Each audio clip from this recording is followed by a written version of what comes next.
Antiwar.com reports the U.S. government reacted angrily following a Wednesday ruling in which a top UN court ordered the U.S. to lift sanctions on the shipping of humanitarian goods to Iran. Secretary of State Mike Pompeo says the sanctions are a matter of national security and the U.S. is expected to ignore the ruling. Iran challenged the sanctions at the World Court, in part citing a 1955 treaty of amity between the U.S. and Iran. The U.S. has withdrawn from the treaty after the ruling, saying they should have done so long ago. The court in particular objected to U.S. restrictions on airplane parts, warning the U.S. was significantly threatening civilian aviation safety in Iran and the lives of people who fly. U.S. Ambassador to the Netherlands, Piet Hoekstra, indicated that the U.S. would ignore the ruling on the grounds that the court has no jurisdiction. The U.S. has repeatedly condemned the World Court in recent months, in great measure because of the number of lawsuits the U.S. faces at the court.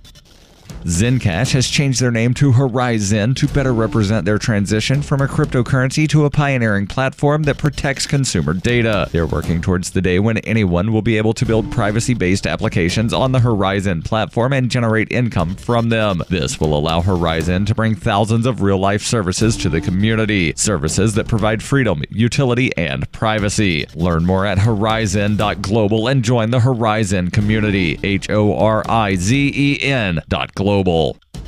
UPI reports General Motors and Honda are mounting a team effort to build an autonomous vehicle, according to the automakers on Wednesday. The company said the new self-driving vehicle will be produced at great numbers and sold worldwide. About $2.75 billion will be spent on the project over 12 years, $2 billion from Honda and $750 million from Cruise, GM's autonomous vehicles division. Mary Barra, CEO of General Motors, said, "Together we can provide Cruise with the world's best design, engineering, and manufacturing expertise and global reach to establish them as the leader in autonomous vehicle technology." GM President Dan Amon said the vehicle is the next evolution in the future of transportation. Kyle Vogt, the founder of Cruise, used adjectives like innovative, space-efficient, and multi-purpose to describe the new vehicle. The joint project will compete with other automakers already spending billions of dollars on self-driving technology. This week, Ford called for engineers of self-driving vehicles to develop technology to allow cars to let pedestrians know what moves they're going to make on the road.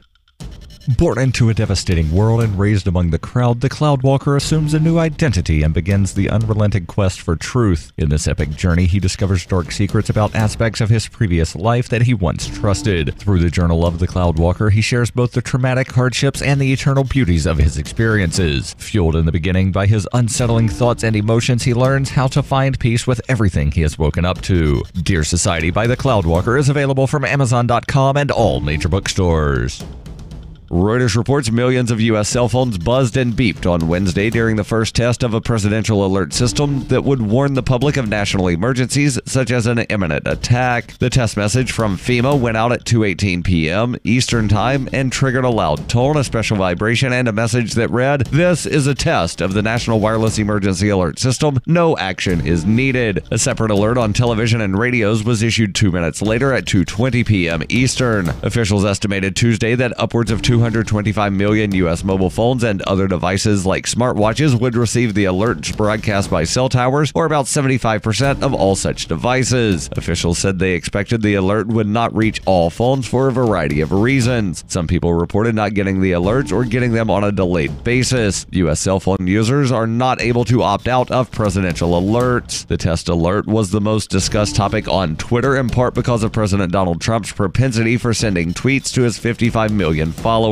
During a conference call on Tuesday, government officials told reporters Trump would not personally trigger the alert from his phone or any other device, and emphasized that no president could wake up one morning and attempt to send a personal message. The test alert was sent by a device similar to a laptop from a FEMA laboratory. The beep of the test alert echoed through Times Square, causing some pedestrians to look up in confusion before turning back to their phones and continuing on with their day. This has been FPP Radio News, online at fppradio.com. We've made significant progress wiring the nation's schools for the internet, but we have to do more. Every child in America should have an internet-capable computer in their bedroom at home, preferably with a high-resolution webcam. I have been to children's chat rooms and have been shocked and disappointed to find they are frequently empty.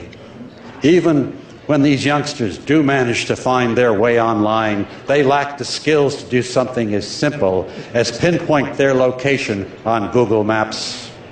I long for the day when someone can log onto the Nickelodeon Under 13 chat room and type, "Hey, any kids in here like to play Pokemon Mystery Dungeon? I have a Nintendo at my house," and be overwhelmed with instant messages. Then I'll know we're doing our job supporting technology in this country. This is the Onion News Network.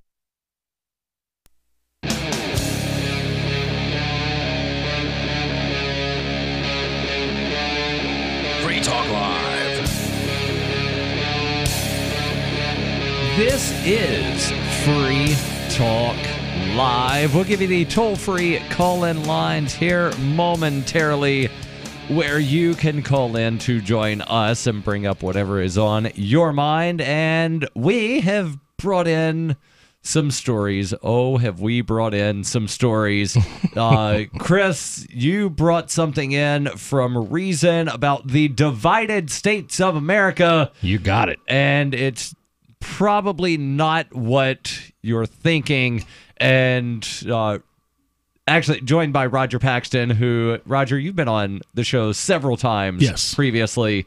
So it's Darryl, Rodger, and Chris in studio tonight. You have school-age children. I do, yeah. They're 10 and 12. And there's a story that I had brought in last night, and I'm glad we didn't get to cover last night, that I want to get to tonight. Okay, great. To get your perspective. But, Chris, if you've got the story from Reason about the divided states. You bet. Reason comes to us and says, for a less divided America, let people pick their own laws. Wait, isn't this what libertarians have basically been advocating for a really long time? Yeah, and it's not that Reason isn't a libertarian outlet. This is where we find a lot of libertarian-leaning stories, but I like the fact that they will basically put it in their own words and give some good explanations as to why this happens. We'll put the link up to this story. If we don't cover the entire thing, we'll put the link up in the social medias and the interwebs. After last week's hearing on Supreme Court nominee Brett Kavanaugh. How could I miss that name? Is How many Bruce times? The evil brother? Exactly. Yes, he's like the... He's the one that actually knows what all of those terms were that Brett couldn't answer? Yeah, Darryl, we're going to just start over here because I feel like doing it right tonight. I'm not going to So, this is Free Talk Live in studio. It's Darryl, Rodger, and Chris. And Chris, you've brought a story from Reason. Oh, we're not really going to go through all that again, but... After last week's hearing on Supreme Court nominee Brett Kavanaugh, it became pretty obvious that the questions, answers, tears, and grandstanding had changed few, if any, minds. Quote, today felt very much like an update of the 1850s, two very distinct parts of the U.S. that no longer care to even take, to ever fake that they respected or value the other. That is a quote from Ronald Brownstein of CNN and The Atlantic. The 1850s? We know how that ended badly. Why not head... Yes, the election of the tyrant Lincoln. That's correct. Oh, wait. Is it politically correct to call Lincoln a tyrant?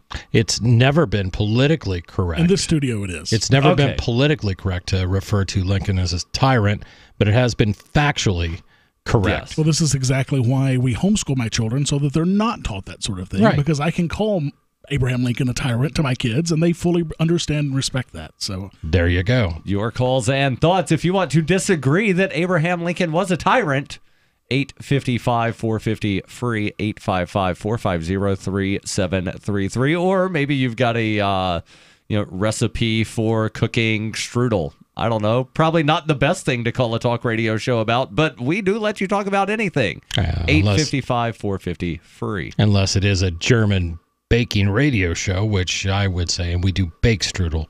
Darryl, not cook strudel. The continues. Cooking, baking, it's two versions of beating the same horse. I'm not going to get into your strudel debate. I'm not going to fall for that.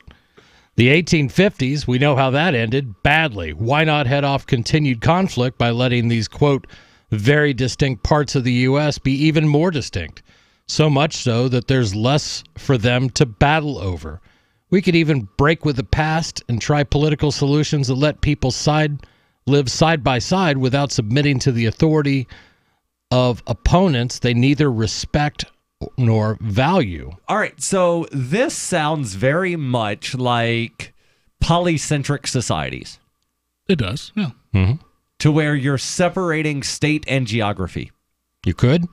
There's also the idea that you could also separate people from their points of view and the things that they find value. And that doesn't necessarily mean that you would have to separate geographically, but it would be a whole lot easier if you did. Well, depending on the site that you look at, there are websites that show distinct regions of political thought and even cultural thought in America. There's either 7 or 10 different distinct regions. Right. Clearly, the New England region is much different than where I'm from, the Deep South. The culture is completely different. Right, but even within the geographic area that we call the state of New Hampshire. Oh, yeah, lots of diversity. You have diversity here to where we're broadcasting from one of the more liberal areas of the state, and I'm using air quotes for those of you playing at home. A liberal bastion of the state, yeah, absolutely. Well, if you go by the old school definition of the word liberal,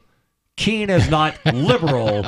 Keene is somewhat progressive, but they like to fancy themselves liberals, and the conservatives on the other part of the state would say Keene is liberal. Yeah, and this because people want to just wind up defining liberal as not conservative and conservative as not liberal. Right, and both of them are incorrect.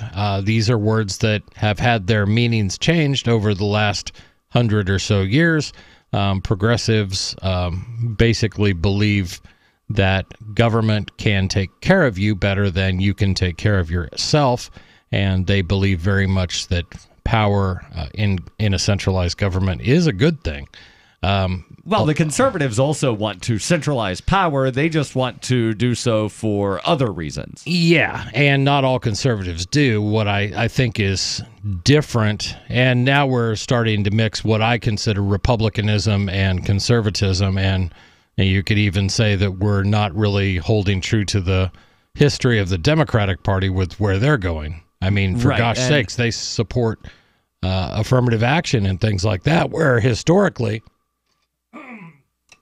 sorry about that, Darryl, historically, the Democrats have been basically pro-slavery. I mean, that was their mantra for years. I feel that when we're painting with broad brushes here, the disclaimer, if you identify as X, but you don't believe Y, we're not talking about you specifically. Correct. We're painting broad brushes. The vast majority of conservatives want to control your life. They just want to control your life in different ways than the vast majority of progressives. But you don't want to control people's lives, Darryl, really? No. But you want to force freedom on people. Is that not controlling people's lives? That's not forcing anything. That's allowing people the ability to make choices that they seem best in their life. But what if I don't want freedom? Yeah, Darryl, what about that? You should be able to have a master, but you don't get to enforce that on me. Okay. I see where you're going there. Yeah. And that's really the point of this article from Reason. And not to digress, but to quote H.L. Mencken, I believe in one thing, liberty, but I do not believe in liberty enough to want to force it upon anyone. Absolutely. Anyway, and this story continues. We're talking about whether it would be better just to let these states sort of break up into sort of regions or something like that. But we're going to talk more about that. Brownstein wasn't the only observer to notice the political breach, a breach that appears to be growing. Quote, it's hard to believe that Democrats and Republicans were watching the same hearings, unquote, the YouGov polling firm marveled while reporting that Democrats disbelieved Kavanaugh and believed Ford, his accuser, in almost the same numbers that Republicans disbelieved Ford and believed Kavanaugh. Right, and, I saw something earlier today that really resonated and made sense, to where it said Republicans don't want to believe any accuser, and then somebody chimed in, unless the person being accused is Bill Clinton. Right. So yeah, Paula Jones. I've we been on the wrong believed her. end of a false rape accusation. When I was a kid, I was 17 years old. I was at band camp of all places. This one time at band camp. Right? And I had a girl who wanted to date me, and she ended up calling the cops and said I raped her. Long story. Wow. Yeah, and please don't go into details. No. But everything turned out good? Everything turned out well. Now, this More story to will this story. continue. Absolutely. Your calls and thoughts welcome. 855-450 free. 855-450-3733. This is Free Talk Live. Zencash has changed their name to Horizon to better represent their transition from a cryptocurrency to a pioneering platform that protects consumer data. They're working towards the day when anyone will be able to build privacy-based applications on the Horizon platform and generate income from them. This will allow Horizon to bring thousands of real-life services to the community. Services that provide freedom, utility, and privacy. Learn more at horizon.global and join the Horizon community. HORIZEN.global. What's more profitable, running your business or doing bookkeeping? Doing your business, of course, but you want to keep your books so that you can maximize your tax savings, right? What if I told you that there's a person that's a bookkeeper, accountant, and law school graduate that's also a hardcore libertarian? My name is Melanie Johnson, and I hate the state. I will aggressively help you to minimize your tax exposure and maximize profits, all while staying within the law. Melanie's your best choice for your taxes and bookkeeping needs. Go to tax.freetalklive.com and check out our website, tax.freetalklive.com. Do you operate a retail business and are looking for a solution for point-of-sale cryptocurrency acceptance? It's never been easier thanks to AnyPay.global. There's no paperwork or approval process to open an account. If you already have a tablet at your cash register, you're almost done. Just sign up at AnyPay.global. Drop your personal crypto wallet addresses in our setup page, and then load our app. That's it. You're accepting cryptocurrency like Bitcoin and Dash at your store. Get started now at AnyPay.global. That's AnyPay.global. The Bitcoin.com wallet is a simple and powerful full-featured wallet that allows you to send and receive Bitcoin, BTC, and Bitcoin Cash, BCH, with anyone, anywhere in the world. It supports both single and multi-signature wallets and is available in multiple languages. The Bitcoin.com wallet is available on Windows, Linux, Mac, Android, and iOS devices. Use the Bitcoin.com wallet to buy, send, store, and receive both Bitcoin, BTC, and Bitcoin Cash, BCH. Learn more at wallet.bitcoin.com. That's wallet.bitcoin.com. On Free Talk Live, we're bringing people to the ideas of liberty every day. From wrestling superstars like Glenn Jacobs. You guys really are having an impact, I believe. Like I said, a lot of where I am now is due to listening to Free Talk Live. You changed my mind on some very important issues years ago. To random people tuning in on the radio. I was kind of stuck in the left-right paradigm. I heard your show by chance on a Saturday night. From there, I went on, joined the Free State Project, and become an amplifier. So, I mean, that's really the reason why I amp is because I know that if it wasn't for you guys being on as many stations as you are, I never would have found the ideas of liberty. Your amp will directly change more lives by getting Free Talk Live in front of people looking for talk radio online and on the air. When you amp Free Talk Live, you get perks like access to the AMP-only Facebook group and AMP podcast. Visit amp.freetalklive.com. The LRN.FM's social media channels have been revamped. We've eliminated Facebook and focused on other platforms like Twitter and Mastodon, the decentralized alternative to Twitter. On our accounts, you'll find posts from multiple LRN.FM show hosts together in one place. Follow us on Twitter at twitter.lrn.fm, or better yet, move to the decentralized Mastodon social media platform at toot.lrn.fm, toot.lrn.fm. I think you'll like it.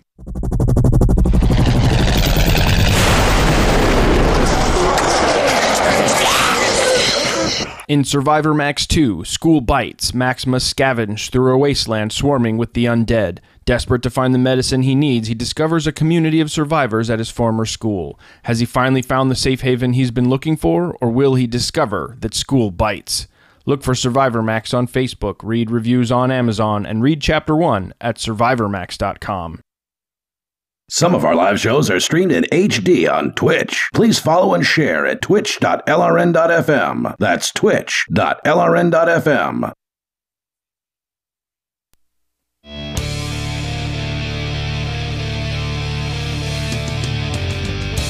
This is Free Talk Live, 855-450-FREE, 855-450-3733. In studio tonight, it's Darryl, Rodger, and Chris. And we'll get back into the story from Reason about the divided states of America.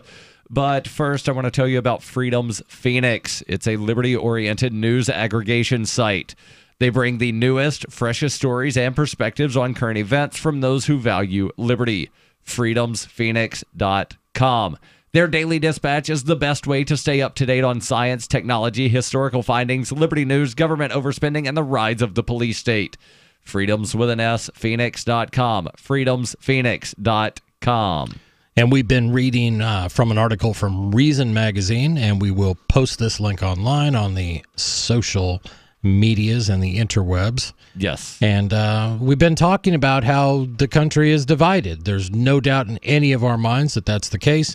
And what Reason is discussing here is how the Kavanaugh hearings have really brought that out. Mm-hmm. How an equal number of Democrats, a vast majority, disbelieved Kavanaugh and believed Ford, his accuser, in almost the same numbers that Republicans disbelieved Ford and believed Kavanaugh. Right, and I was actually looking at these because Mark Edge wanted to talk about one particular aspect of that survey, and I pulled up and looked at the entire thing, and a lot of the numbers, it was basically the inverse. If on Republican, the yes was, say, 65%, the no for Democrat was 65%. Right. And whatever percentage of Democrats said yes was the percentage of Republicans that said no. Yeah, that's how it is. Quote, "The United States is one country, but Americans are living in two separate worlds," unquote. I'd say about four. Pointed out Emma Green for The Atlantic, who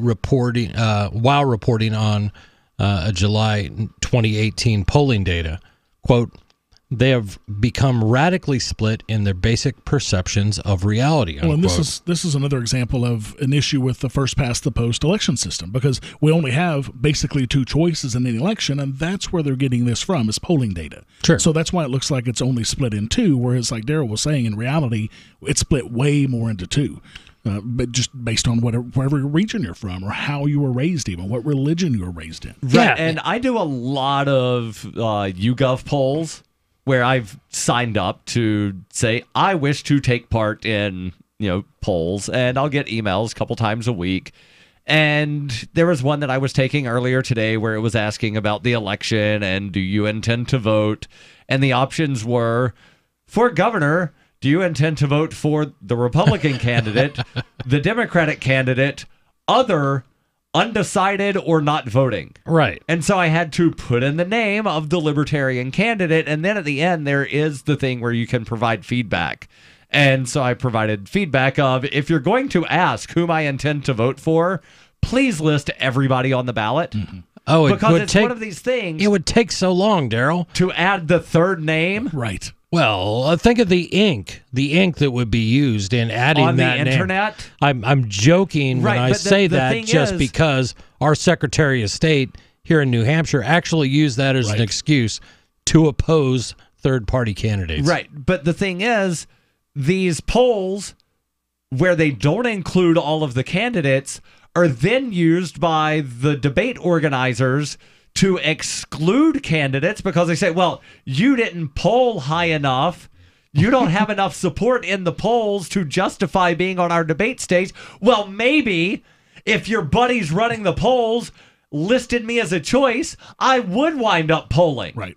Well, and that's what we saw with Gary Johnson, for example, in both 2012 and 2016, but especially in 2012, where he couldn't get into a poll. So how in the world was he going to get on the debate stage when it's based on your polling numbers? Right. Yeah, and then we're seeing in a lot of states, not just New Hampshire, but I've seen Iowa and a couple other states where, in addition to polling numbers, they're now putting fundraising criteria, where the Libertarian in Iowa had met whatever their requirements were, and then they automatically doubled the fundraising requirement on him. Yeah, that's what happened. Initially, they said $25,000. He was like, all right, I need $25,000. Went to Facebook, went to Twitter, and he got $25,000. And then they said, oh, did we say 25? We meant 50. Well, it sounds like we need a law to force media companies to not make those changes. Is that what you're saying, Darryl? No, that's not what I'm saying. What I'm saying is, if you're going to call yourself a journalist, right? Absolutely. And most of these media companies like to fancy themselves as journalists and having this thing called journalistic integrity. That's a misnomer for sure. It is. But if you're going to call yourself a journalist and you're going to put on a debate, you have to let everybody have a voice. Yeah. And by let everybody have a voice, I mean invite everybody. If somebody's not able to show up, that's on them. That's not on you. You invited. If somebody's qualified for the ballot, they should never be excluded from a debate. Now, correct. But the inverse of that is you're dealing, like here in New Hampshire, you're dealing with WMUR, the television station. But it's a private company. Now, granted, they probably get government subsidies, and of course, they got government FAA approval and FCC. Whatnot. FCC, yeah, you're at the FAA. Wow. But well, they do have the chopper, so somebody's got an FAA something. But even still, they're a private company, so legitimately, they're allowed to do that. However, we can also boycott that. We can also, go to the interwebs and say you are making a huge mistake by doing this because you're not giving a voice for the people to listen to. Yeah, I'm going to go one step deeper, and I just want to reach out to everybody out there who votes. I don't care whether you traditionally vote Democrat or Republican. If you're a Republican, you think the Democrats are they're hell on earth, and you see, and you Democrats, you see fascists in power, whatever. Here's my question. Would it really make that big of a difference if you just added a third choice or a fourth choice? Does it really matter?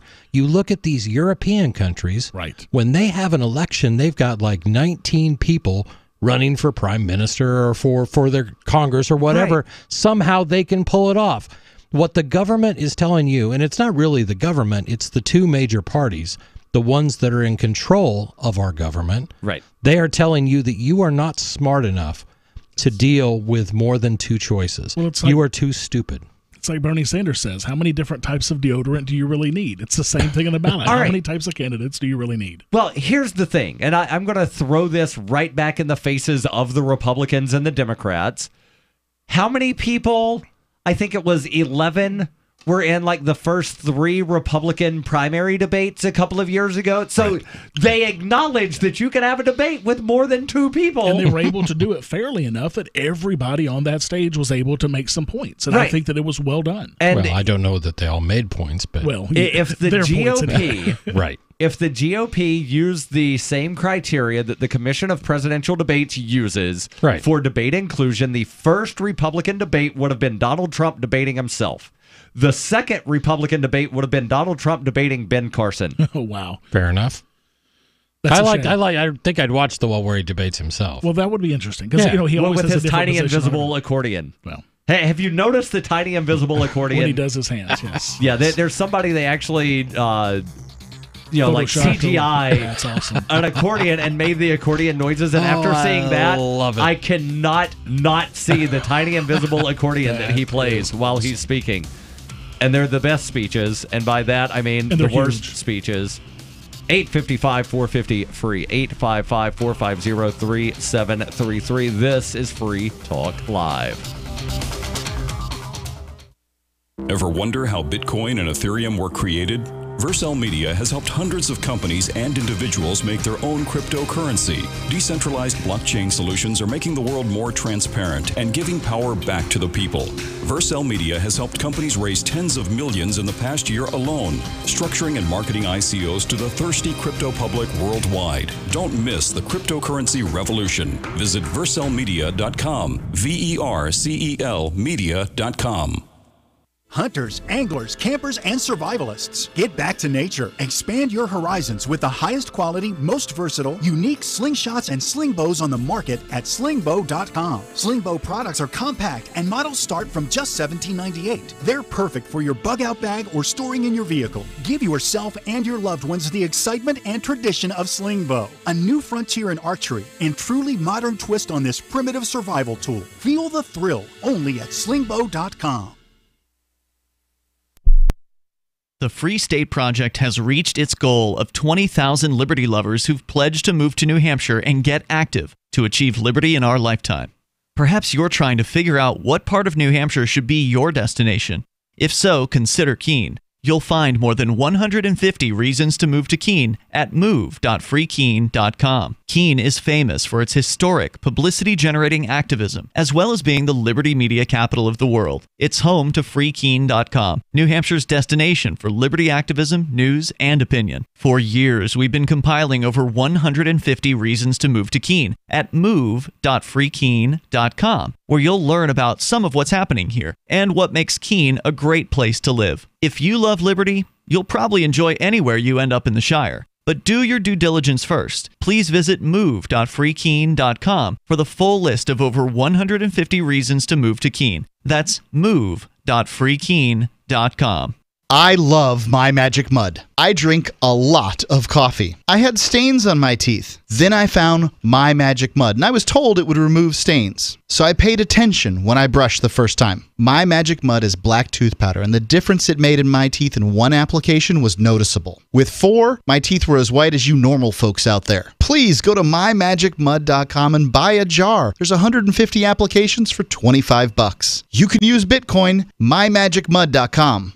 Did you know we've taken our LRN.FM telephone listen line to a new level with the LRN.FM audio on demand line? Now you can call 712-770-8447 anytime and listen to LRN.FM's live feed. And you can listen to a bunch of our original shows on demand. Long distance fees may apply. Just dial 712-770-8447 and choose from the menu. 712-770-8447. This is Michael Dean from the Freedom Fiends. I've run websites since 1996 and have used over a dozen web hosts in that time.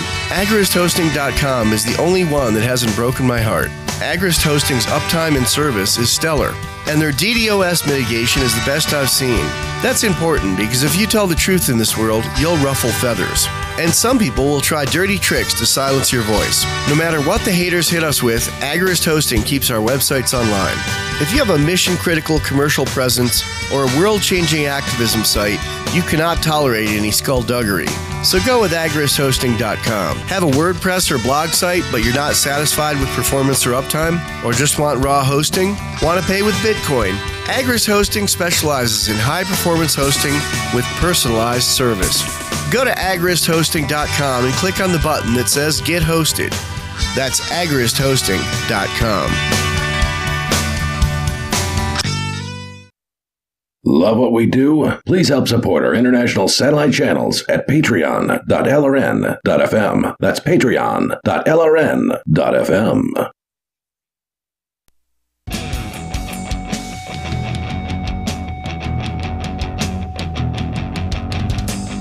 This is Free Talk Live. 855-450-FREE. That's 855-450-3733. That is the toll-free way to call in. Now, there's also another way that you can call in. And, Chris, you know all about this. It's the Discord thing. Darryl always calls on me to explain the Discord thing. Yeah, because you use the Discord thing, whereas I don't really use the Discord thing. I do use the Discord thing. I'm in one of the chat rooms right now. I do that on our breaks and talk to our listeners. Not while we're on the air. Never, Darryl. Never when we're on the air. Sometimes, Rodger. All the time. Not all the time.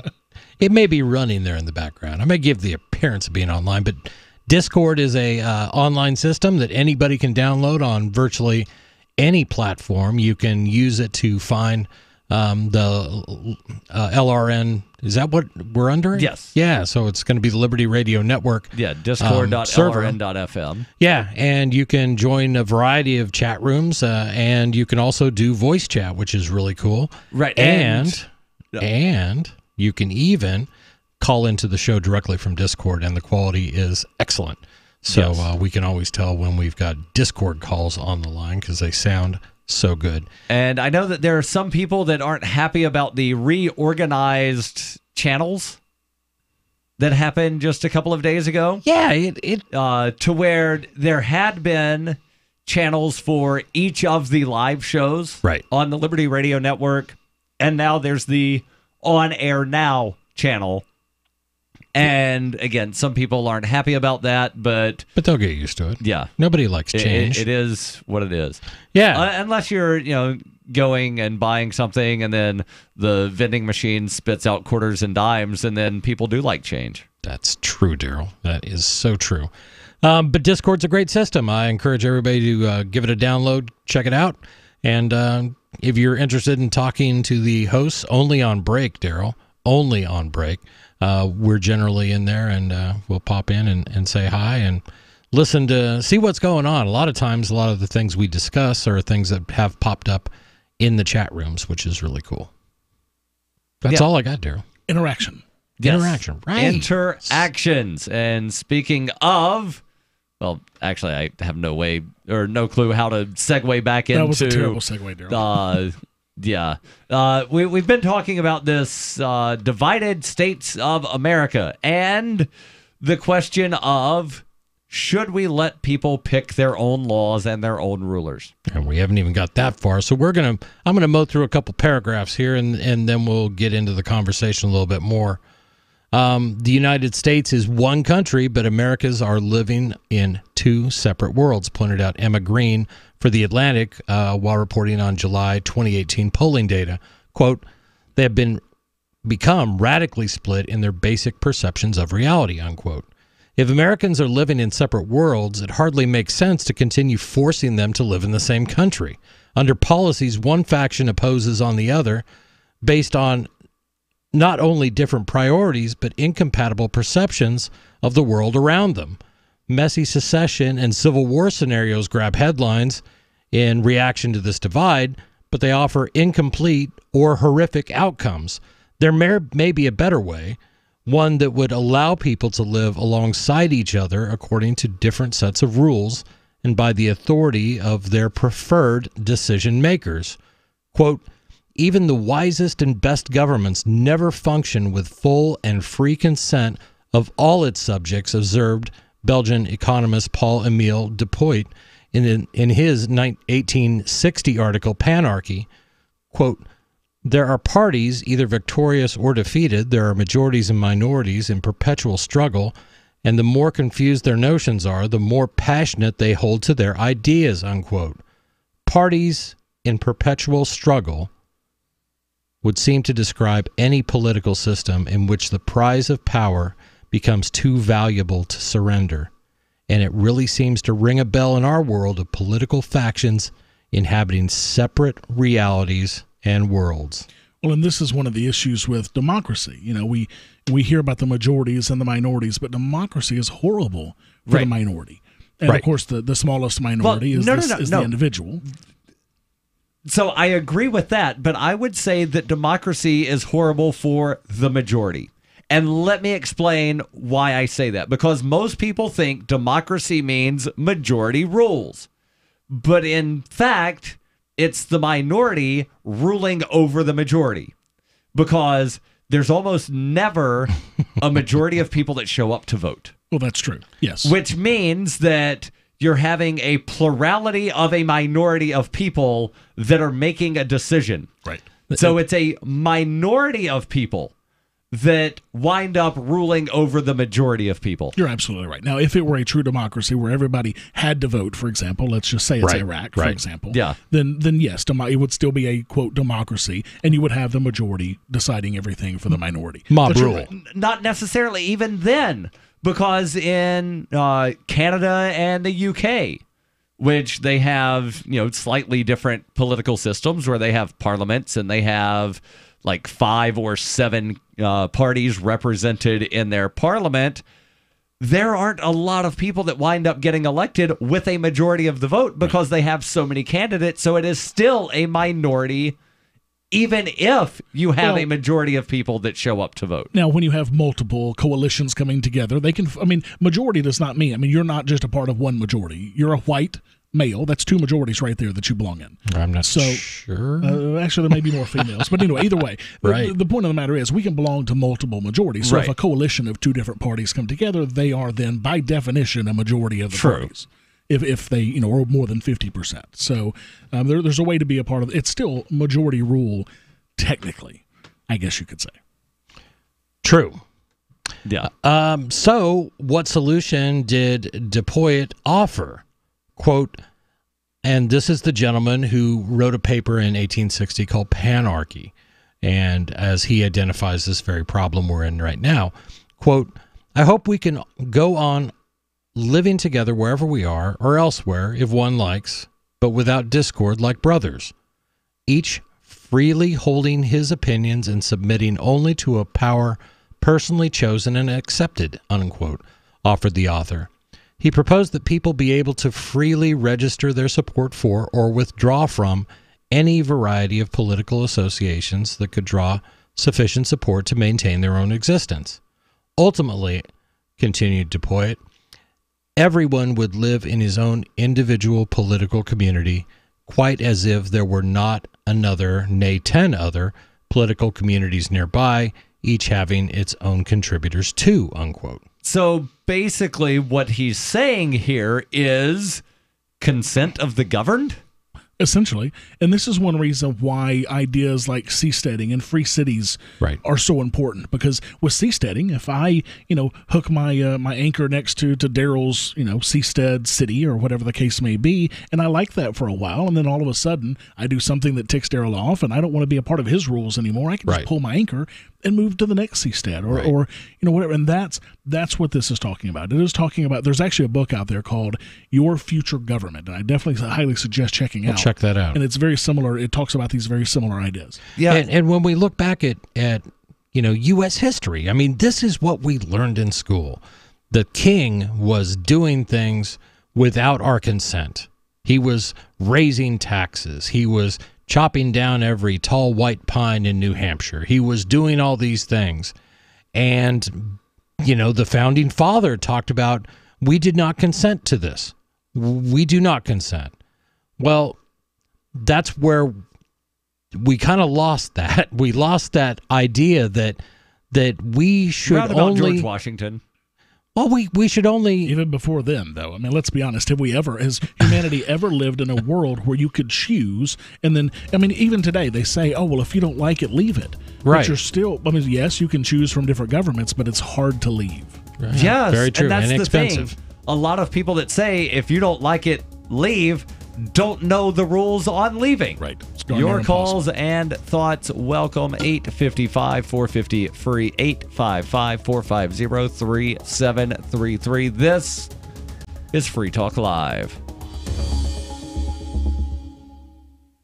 This November, I'm running the New York City Marathon as a member of Team Innocence Project because I'm a passionate supporter of their work. 2018 has been a banner year for the Innocence Project. Since January, 9 of their clients have walked free. Innocent people who combined to serve more than 200 years in prison for crimes they did not commit. And because of the Innocence Project, the risk of being wrongfully convicted has been greatly reduced for millions of people. October 2nd is International Wrongful Conviction Day. It's an opportunity to draw attention to the countless innocent men and women who remain behind bars and the need to reform our broken criminal justice system to prevent wrongful convictions. At any given time, the Innocence Project represents 200 clients who need their help to prove their innocence. This year, the Innocence Project helped pass a first-in-the-nation prosecutorial oversight law in New York and eyewitness identification reforms in New Hampshire and Louisiana. You can help the Innocence Project by going to run.freetalklive.com. That's run.freetalklive.com. Hello, this is Dr. Bill Deagle, MD of NutriMedical.com, announcing the breakthrough Red Deer Velvet DR. It delivers the protected building blocks of all organs and tissues, allowing your own stem cells as architects and engineers to regenerate you. Not since fetal life, when aging does not occur, has such an amazing NutriMed been available to help heal you and regenerate you. Anti-aging requires that you correct mineral, activated nutraceutical, and jump the gene defects and poor diet you have to deliver the cellular tools for regeneration. You must remove old damaged cells and replace them with your young healthy cells to wind the biological clock to a younger you. Order your Red Deer Velvet DR now at NutriMedical.com 24/7 or 888-212-8871. That's NutriMedical, N-U-T-R-I, Medical, MEDICAL.com, or call our order line 888-212-8871.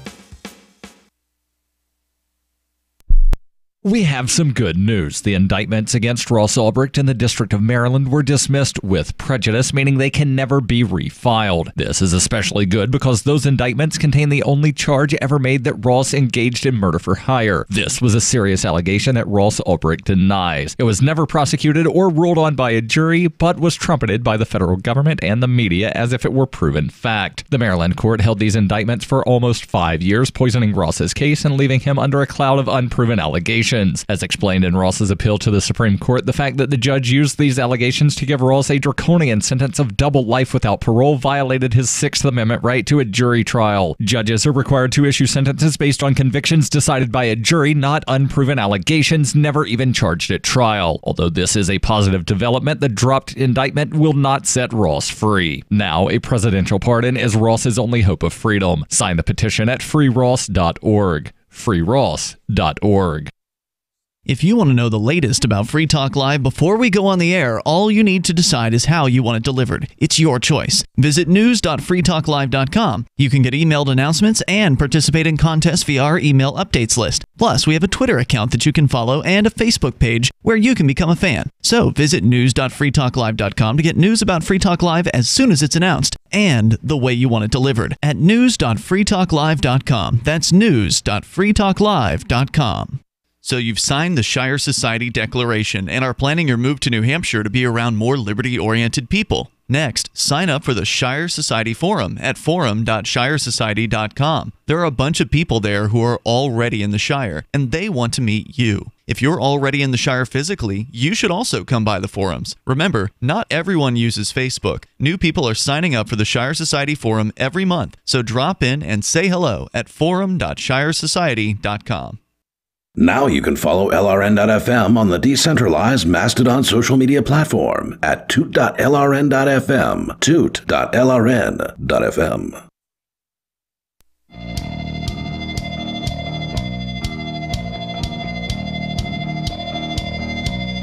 This is Free Talk Live. 855-450-FREE, 855-450-3733. We'll get back into the article from Reason here in just a moment about Panarchy and the idea of separating state and geography. But before we get back into that, I want to make sure that I tell you about Bitcoin.com. And Bitcoin.com wants you to know about SaveAtPurse.com. Rodger, I actually saw that you had posted something on your Facebook, I think it was earlier today. Yes. That you've saved, what, $1,400? Over $1,400 in 52 transactions using Purse. Over how many years? 2 years, I guess. Which means that you are part of the over 200,000 users who, over the last 4 years, have combined to save $4 million using Save It Purse, using Bitcoin BTC. And now you can use Bitcoin Cash BCH to fund your account. And I actually did that a couple of nights ago. Wow. And yeah, so then when you wind up putting items in your cart and then going to check out, you just select the currency that you're paying with. Well, that's nice. And then the things go into escrow, and the items actually wound up arriving today, so I got it with like 2-day shipping. And it was amazing, and I saved 20% on some stuff that I was going to buy anyway. Over Amazon prices. And I go to Amazon because I can be relatively sure that I'm going to find the lowest prices there anyway. It saves me from going all over the web. And then to get 20% off of the lowest prices I'm likely to find anyway, this is a no-brainer, folks. So you go to saveatpurse.com. That's save-at-purse, all one word, saveatpurse.com. You put the items in your cart, you fund the account, you select your discount, and you save. Saveatpurse.com. And we're going back to this story from Reason, which is talking about a divided America. They talk about how divided we are watching the Supreme Court nominee Brett Kavanaugh go through that, and how Republicans and Democrats seem to be equally split, like almost exactly right down the middle. And then we have the French philosopher, economist Paul-Émile Dupuit, who in an 1860 article brings up this idea of panarchy, the idea where everyone could live within their own individual political community and kind of go from there. He compared the system he proposed to Swiss cantons or American states operating within a larger nation, although not separated geographically. They could settle disputes, he argued, quote, between subjects of different governments or between one government and a subject of another, observing the principles hitherto observed between neighboring peaceful states, unquote. More recently, scholars have described the very real-world practice of varying and overlapping jurisdictions negotiating the boundaries of their authority as polycentrism. The scholars Michael Polignani and Eleanor and Vincent Ostrom are probably the most closely associated with the idea of, quote, social systems of many decision centers having limited or autonomous prerogatives and operating under an overarching set of rules, unquote. Polignani argued that the sciences, arts, religion, and especially the market owes their dynamism and advancement to the freedom people enjoy to engage in independent activities on their own or through varied institutions subject to broad and general agreement upon values. The Ostroms pointed to the overlapping federal, and state and local jurisdictions and agencies in American cities as examples that agencies with duplicate responsibilities and authorities could actually be evidence of healthy competition and could coordinate with minimal conflict.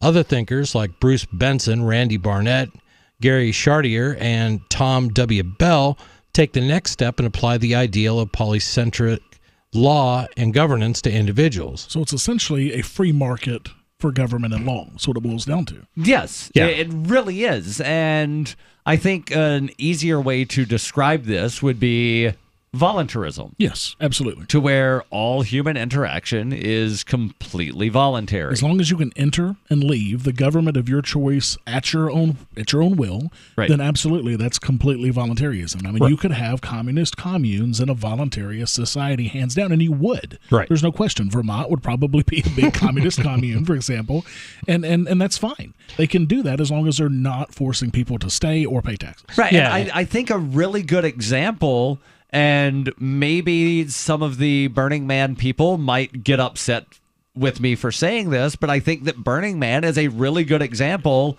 of at least a temporary autonomous zone that is a voluntary communist commune. Absolutely. And you threw the communist in there, yes, because there's no money, that you can't use money to buy or trade.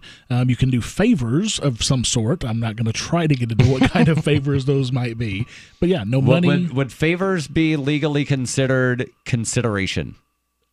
Probably so, I would imagine, because I mean, apparently consideration can happen between a married man and his wife, even, yes, which is quite scary to think about. Yeah, that's a rabbit hole. Yeah, no pun intended. You know, one thing that I've been thinking about as we've discussed some of this is, and Rodger, I'm fairly certain that you're familiar with the PAZ and the TAZ. So the PAZ being the permanent autonomous zone. Yes. And the TAZ being the temporary autonomous zone. Mm-hmm. And, you know, you mentioned the seasteading and... Well, that's kind of what Free Cities, Rodger Veer, is trying to do with Free Cities. I think it's freecities.org, and I would highly recommend everybody check that out. So, you know, that, if it actually winds up launching, would be probably more of a permanent autonomous zone, but cruise ships... Yes. Which, you know, in international waters, that's more of a temporary autonomous zone. And most people don't think of cruise ships as being some kind of, you know, anarchist whatever, but it kind of is. Well, it's not, because, I mean, there are still rules, and there are still, you know, you still have a leader. You have the captain who is responsible for all of the rules. So while it's not anarchy, it is voluntarism, hands down. But I mean, even in anarchy, you would have rules. You would have unless you happen to be within the jurisdiction of some island state or country. That's the whole thing. But if you're at sea, you're under the rule of the captain. Yeah, if you're more than 12 miles out of, you know, whatever, and that's how boat captains are able to marry people. Yeah. And there are a lot of people that they go on the cruise ships because they're like, I want the boat captain to marry us. Well, they also, so for example, in the cruises that I've taken, they cannot open the casino until they're so far outside of U.S. waters. And that's, again, goes back to the same thing. Yeah. As long as you're in U.S., quote, territorial waters, they can't do that. And to your point about voluntarism, that is exactly it. You voluntarily paid to get on a really nice big boat, and you have said that I'm okay with the rules. I'm okay with the captain being in charge. Right. And if you don't like that, you can certainly, you could disembark, I guess, but you could just not take your cruise. That's it. You know, if you're born in the United States and you're living here, you don't have that option. You're going to get a Democrat or a Republican ruler who is going to do things ideologically like the 50% that follow that path choose, and it's going to flip-flop periodically. And I've got a brilliant idea that I'm going to throw out, and hopefully somebody from the Bubba Gump Shrimp Company is listening. Start up the Bubba Gump cruise line and call the boat Jenny. Oh, Jenny. No. Oh, that's terrible. My boat. Oh, Jenny. No. The Jenny 2, the Jenny 3. Yeah. All of the boats are called the Jenny. All right. I'm going to wrap this up before we end this hour. But in Polycentric Law, published in 1992, Bell points to, quote, Gaul and Italy during the early Middle Ages, where Romans and Germanic laws existed side by side with people opting to define themselves as either Romans or Franks, Burgundians, Lombards, something that has been increasingly a matter of choice as time passed. Laws selected as a matter of preferred identity. That sounds an awful lot like DuPont's Panarchy dwellers registering for the political and legal systems of their choice. Or maybe like Republicans, Democrats, Libertarians, and everyone else choosing their own governments while still living and working together. Is the idea of an American made up of United States of choice, Californias and New Hampshires of the mind, a bit out there? You bet. But it would be a big change, and anything of that magnitude is out there right up until it happens. Yeah. I don't know. I think it sounds perfectly logical to me. Well, it is pure voluntarism as long as you can voluntarily opt in or opt out of the system of your choice. I think that the issue you would have is that you would still be required to join some system, and that's where you lose the voluntarism. Right. Yeah. Don't force me into any of it. Hour 2 coming up next, and then we'll jump into the story that I definitely want Rodger's thoughts on about some parents that aren't happy with the decision that a school made. Surprise, surprise, right? 855 450 free. This is Free Talk Live. Let's talk tough. Let's talk comfort. Let's talk about down-home value. Made in the USA blue jeans, like you wore as a kid. Remember? There's a place down in Tennessee where they make blue diamond gusset jeans. They so pride in every stitch. Guarantee you love the way they fit. They put a diamond gusset in the crotch where you need it most. Blue diamond gussets got it, others don't. For good old-fashioned comfort, get Diamond Gusset jeans. Every stitch guaranteed. And our Defender motorcycle jean comes Kevlar reinforced. See them at GUSSET.com, that's gusset.com, or call 888-848-7738. That's 888-848-7738. Diamond Gusset jeans got it, others don't.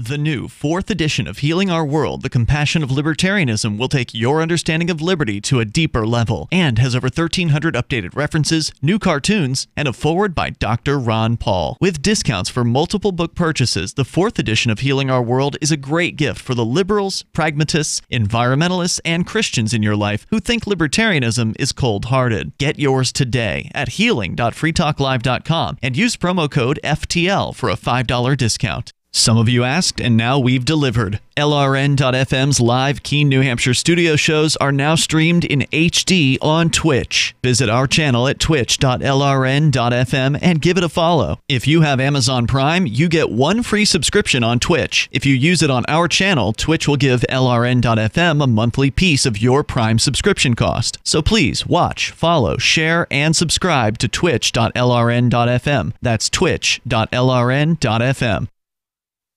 You're listening to the live edition of Free Talk Live. Hour number 2 is next, after the news, here on the Liberty Radio Network at LRN.FM. From Keene in the Shire, the Liberty Media capital of the world, this is Darryl W. Perry, host of FPP Radio News for Thursday, October 4th, 2018. Silver is trading at $14.70 per ounce. Gold is valued at $1,201 per ounce. Zen is trading at $16, and the average price of Bitcoin is $6,558. Antiwar.com reports the U.S. government reacted angrily following a Wednesday ruling in which a top UN court ordered the U.S. to lift sanctions on the shipping of humanitarian goods to Iran. Secretary of State Mike Pompeo says the sanctions are a matter of national security and the U.S. is expected to ignore the ruling. Iran challenged the sanctions at the World Court, in part citing a 1955 treaty of amity between the U.S. and Iran. The U.S. has withdrawn from the treaty after the ruling, saying they should have done so long ago. The court in particular objected to U.S. restrictions on airplane parts, warning the U.S. was significantly threatening civilian aviation safety in Iran and the lives of people who fly. U.S. Ambassador to the Netherlands, Piet Hoekstra, indicated that the U.S. would ignore the ruling on the grounds that the court has no jurisdiction. The U.S. has repeatedly condemned the World Court in recent months, in great measure because of the number of lawsuits the U.S. faces at the court. Zencash has changed their name to Horizon to better represent their transition from a cryptocurrency to a pioneering platform that protects consumer data. They're working towards the day when anyone will be able to build privacy-based applications on the Horizon platform and generate income from them. This will allow Horizon to bring thousands of real-life services to the community, services that provide freedom, utility, and privacy. Learn more at horizon.global and join the Horizon community, HORIZEN.global. UPI reports General Motors and Honda are mounting a team effort to build an autonomous vehicle, according to the automakers on Wednesday. The company said the new self-driving vehicle will be produced at great numbers and sold worldwide. About $2.75 billion will be spent on the project over 12 years, $2 billion from Honda and $750 million from Cruise, GM's autonomous vehicles division. Mary Barra, CEO of General Motors, said, "Together we can provide Cruise with the world's best design, engineering, and manufacturing expertise and global reach to establish them as the leader in autonomous vehicle technology." GM President Dan Amon said the vehicle is the next evolution in the future of transportation. Kyle Vogt, the founder of Cruise, used adjectives like innovative, space-efficient, and multi-purpose to describe the new vehicle. The joint project will compete with other automakers already spending billions of dollars on self-driving technology. This week, Ford called for engineers of self-driving vehicles to develop technology to allow cars to let pedestrians know what moves they're going to make on the road. Born into a devastating world and raised among the crowd, the Cloudwalker assumes a new identity and begins the unrelenting quest for truth. In this epic journey, he discovers dark secrets about aspects of his previous life that he once trusted. Through the Journal of the Cloudwalker, he shares both the traumatic hardships and the eternal beauties of his experiences. Fueled in the beginning by his unsettling thoughts and emotions, he learns how to find peace with everything he has woken up to. Dear Society by the Cloudwalker is available from Amazon.com and all major bookstores. Reuters reports millions of U.S. cell phones buzzed and beeped on Wednesday during the first test of a presidential alert system that would warn the public of national emergencies, such as an imminent attack. The test message from FEMA went out at 2:18 p.m. Eastern Time and triggered a loud tone, a special vibration, and a message that read, "This is a test of the National Wireless Emergency Alert System. No action is needed." A separate alert on television and radios was issued 2 minutes later at 2:20 p.m. Eastern. Officials estimated Tuesday that upwards of 2 225 million U.S. mobile phones and other devices like smartwatches would receive the alerts broadcast by cell towers, or about 75% of all such devices. Officials said they expected the alert would not reach all phones for a variety of reasons. Some people reported not getting the alerts or getting them on a delayed basis. U.S. cell phone users are not able to opt out of presidential alerts. The test alert was the most discussed topic on Twitter, in part because of President Donald Trump's propensity for sending tweets to his 55 million followers. During a conference call on Tuesday, government officials told reporters Trump would not personally trigger the alert from his phone or any other device, and emphasized that no president could wake up one morning and attempt to send a personal message. The test alert was sent by a device similar to a laptop from a FEMA laboratory. The beep of the test alert echoed through Times Square, causing some pedestrians to look up in confusion before turning back to their phones and continuing on with their day. This has been FPP Radio News. Online at fppradio.com. It's the Onion Radio News. Starbucks begins its sinister Phase 2 of operation. This is Doyle Redland reporting. After a decade of aggressive expansion throughout North America and abroad, Starbucks suddenly and unexpectedly closed its 56,423 worldwide locations today to prepare for what insiders call Phase 2 of the company's long-range plan.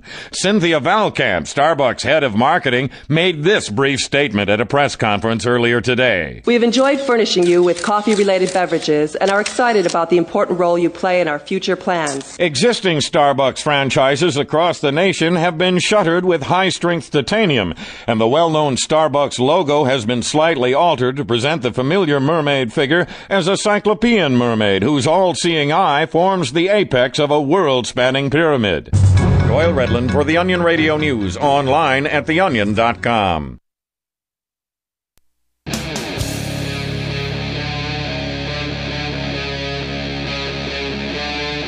Free Talk Live. This is Free Talk Live. Kicking off hour number 2 in studio, it's Darryl, Rodger, and Chris. And you can call in to join us by dialing toll-free 855-450-FREE, 855-450-3733. So we started off in the first hour talking about the divided states of America. And no, not divided in the way. Who was the guy a few years ago that talked about the two Americas? I don't remember. But it was one of those presidential candidate guys that mentioned it. And we're not talking about that type of divided thing. We're talking about, should people have the right to basically sign up for the government that they want, and that would not tie their neighbor to anything. You can call in about that or whatever is on your mind. Changing gears here, and Rodger, this is what I want your thoughts on. Story that I saw originally in the Union Leader, which is one of the large newspapers here in New Hampshire, and then had to find an online version of it. This coming from the Eagle Tribune as republished by the Eagle Tribune from the St. Louis Post-Dispatch. You found the story, Darryl. That's what it came down. Took some sleuthing. I found the story. You found the story. I'm just saying where I found the story in case people are thinking, Darryl made this up. No, Darryl did not make this up. This is not The Onion. This is not WorldNet Daily Report. This is not the Winooski. The Winooski's my favorite, though, Darryl. This is not any of the fake news sites. So not CNN. The mother of a 16-year-old boy at Ladue Horton Watkins High School in St. Louis has sued the school district because her son did not make the soccer team. Oh, my God. Did the coach have a good reason? I mean, I'm thinking he just sucked that bad. Is that what it is? The woman, named in court papers as Jane Doe, filed suit in U.S. District Court for the Eastern District of Missouri. She and the boy's stepfather, who is a lawyer handling the case, wanted a judge to issue a temporary restraining order against the district and put the teen on the junior varsity soccer team. A temporary restraining order. Can I just say that some of you parents out there listening are destroying your children's lives. Yes. I used to actually umpire T-ball for 5- and 6-year-olds back in the day. Oh, God. How many of them struck out? Well, none of them. But okay, parents are horrible, let me tell you. As an umpire, I would get yelled and cursed at in front of these 5- and 6-year-old kids. You got called all kinds of words that you can't repeat on the radio in front of 5- and 6-year-old kids. It was unbelievable, these people. Coached soccer for a while when my son was around that age. And at one point, I remember calling in all the parents going, can I have a little word with you guys? Keep it up, and I'm out of here. Right, absolutely. This is absurd. Do you look at yourselves in the mirror and think this is acceptable behavior? Parents are a little bit insane. Yes. The woman said her son, a junior in high school who played JV soccer for Ladue last year, tried out for the soccer team in August. He did not make the varsity team. The family, according to this article, accepts that, but they're upset that he wasn't just given a spot on the junior varsity team. The family says that they were told that juniors weren't put on JV. The district gives preference on JV to freshmen and sophomores who have more years to polish their talents. The suit says that this is age discrimination and also claims sex discrimination, saying the district historically has put female juniors on the girls' JV team. Oh, my God. The stepfather says, we're not saying put him on varsity. We've never said that. We're saying put him on the junior varsity team.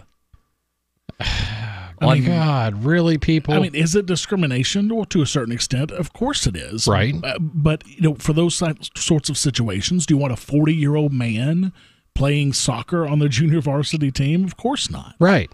Or do you want, college kids playing Little League? Right. Yeah, I didn't make the college team, but... Right, so I'm going to go out for Little League. Right, so I need to play high school. I remember, and I think the age cutoff in Alabama for eligibility to play high school athletics was 19. And no matter how many times you were put back. Right, so most people graduate high school when they're either 17 or 18. Every now and then somebody gets held back a year, and they might turn 19 during their senior year. Right. Well, if you turn 19 and you're playing, say, one of the spring sports, but you turn 19 in January, you would not be eligible for that. Is that age discrimination? It is, absolutely. There was a guy that graduated the year before I did. He got held back. He had a late birthday anyway, but he got held back twice, and he turned 21 years old the day before he graduated high school, and he was able to legally purchase alcohol. I bet he was popular. He was. I bet. But, was there some kind of age discrimination because he couldn't play sports his senior year? Of course, there is. But there are reasons for decisions like that. I mean, do you want a 21-year-old person playing football against a 16-year-old kid? Of course not, because that's how accidents can happen. You're talking about a large difference in body size and mass in a lot of cases. Now, I've seen 16-year-olds that can ability. Well, sure, absolutely. But I've seen 16-year-olds that can put a lot of 21-year-olds to shame, so it's not in every case. Right. But in this case, averages. Absolutely. But in this case, we're talking about the state deciding what the rules are. Are we not? This is not a bunch of parents, people who voluntarily attend this, put their kids in the school, right? Yeah, it does not seem to be a private school. It's a public school. Kids don't have a choice. Parents don't have a choice. Right. You're subject to the whims of whatever the administration decides. And let's be honest, the government is good at making arbitrary rules and ages on certain things. 18 to smoke, 21 to drink, whatever the case may be. Right, and the article doesn't specify whether juniors being on the junior varsity team is a school decision or if it's a state law. Well, it does say that some junior females have been put on junior varsity. Right, so it sounds as though it's coach's discretion. Right. And in this case, basically sounds like the coach said, you're not good enough for the varsity team. We already have enough freshmen and sophomores on the JV team. We're not going to put you on there to take away from one of those players. And so the family wound up taking this to federal court. And back to the article, on Monday, U.S. District Court Judge John Ross dealt the family a blow, declining to force the school to put the boy on the JV team for the season, saying that courts have long held that participation in interscholastic athletics is not a right but a privilege. The ruling adds that the student was not suffering any legal harm, quote, much less any irreparable harm.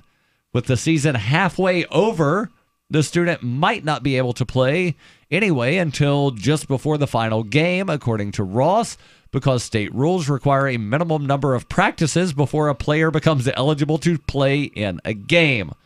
While the underlying lawsuit remains, Ross's ruling strikes at the heart of many of the family's arguments. Well, and let's be honest. This family is probably one of those families that wants every kid to get a trophy, and they want to remove the red pen from, when you're, checking out people's homework and whatnot. That sounds like what this family is wanting for this kid.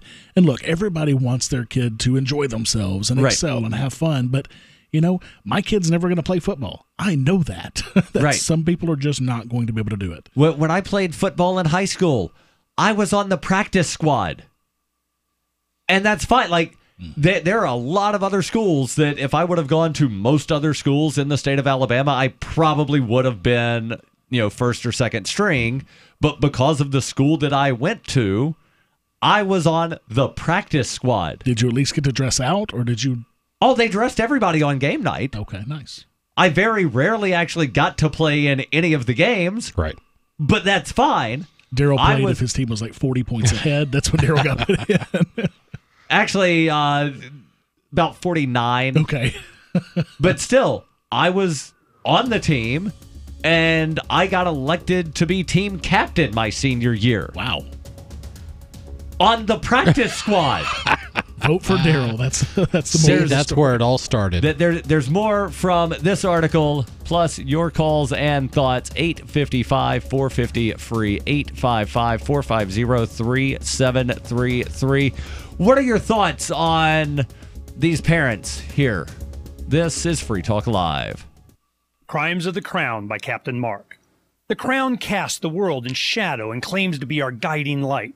Cowards clamor for security from boogeymen and ghost stories, while I say these hobgoblins are imaginary. I say those they propped up as our liberators are now subsisting on our bondage. I say there is freedom in the black, and that's exactly where we intend to go. The Crown banishes its own officers for exposing its crimes and tortures dissidents to the brink of madness. It dominates the globe and swallows the wealth of generations, leaving only blood and excrement. The Crown calls it piracy to explore frontiers beyond its grasp. So the time has come for us to define the conduct among pirates. I say the Crown has trampled our necks long enough. Need decentralized solutions to centralized problems? Looking for a community of like-minded scoundrels? Or just want some swag to let the Crown know what you think of it? Join the conversation at pirateswithoutborders.com. We won't be hard to find. Your property and your family are precious. Protect them with Blink, like we have. Blink motion-activated HD cameras are wire-free, set up fast, and their batteries last up to 2 years. And Blink's live feed option lets you monitor what's happening at home anytime, anywhere from your smartphone. No contracts, no subscriptions, and Blink works with Alexa. You can get 3 Blink cameras for way less than the other guys, plus an extra 15% off. Visit blinkprotect.com/FTL. blinkprotect.com/FTL. Zencash has changed their name to Horizon to better represent their transition from a cryptocurrency to a pioneering platform that protects consumer data. They are working towards the day when anyone will be able to build privacy-based applications on the Horizon platform. The unique spelling of Horizon is a nod to their heritage and recognizes that they remain committed to the vision that their project was built upon. Their coin and ticker symbol remain ZEN. Learn more at horizon.global and join the Horizon community. HORIZEN.global. Is spreading the message of liberty, cryptocurrency, and peace around the globe worth $2 per month to you? As you may already know, in addition to our internet feed, LRN.FM broadcasts on free-to-air satellite across North and Central America, as well as Sub-Saharan Africa. And we've been available on satellite for free 24/7 since 2010. The LRN.FM free-to-air satellite signal is reaching some of the most oppressive regimes in the world, and there's no doubt our ideas are making an impact. You can learn more about the channel's impact by watching the 3-minute video at fund.lrn.fm. If you'd like to help free minds globally with our ideas of liberty, cryptocurrency, and peace, you can donate as little as $2 per month via fund.lrn.fm. You can help us continue and expand our satellite broadcast to multiple continents. Visit fund.lrn.fm today, and thank you for your help. Don't forget to share the link on social media. That's fund.lrn.fm. So you've heard all 3 hours of the latest episode of Free Talk Live, and you're still hungry for liberty-oriented audio content? Did you know that we have another 24/7 audio stream at lrn.fm? The Liberty Radio Network airs the latest episodes of some of the best liberty-oriented podcasts on the internet around the clock. In addition to recorded content, you'll also hear live shows like Free Talk Live, originating from our Keene, New Hampshire studio. So listen anytime at lrn.fm. That's lrn.fm. Cell 411 is a free app for Android and iOS that replaces government-controlled 911.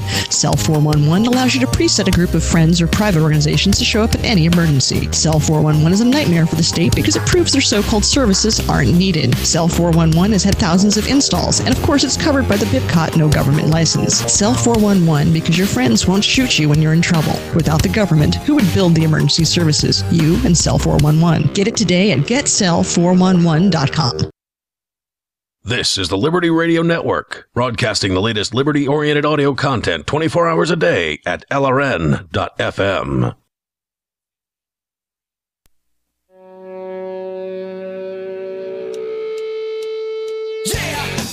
This is Free Talk Live.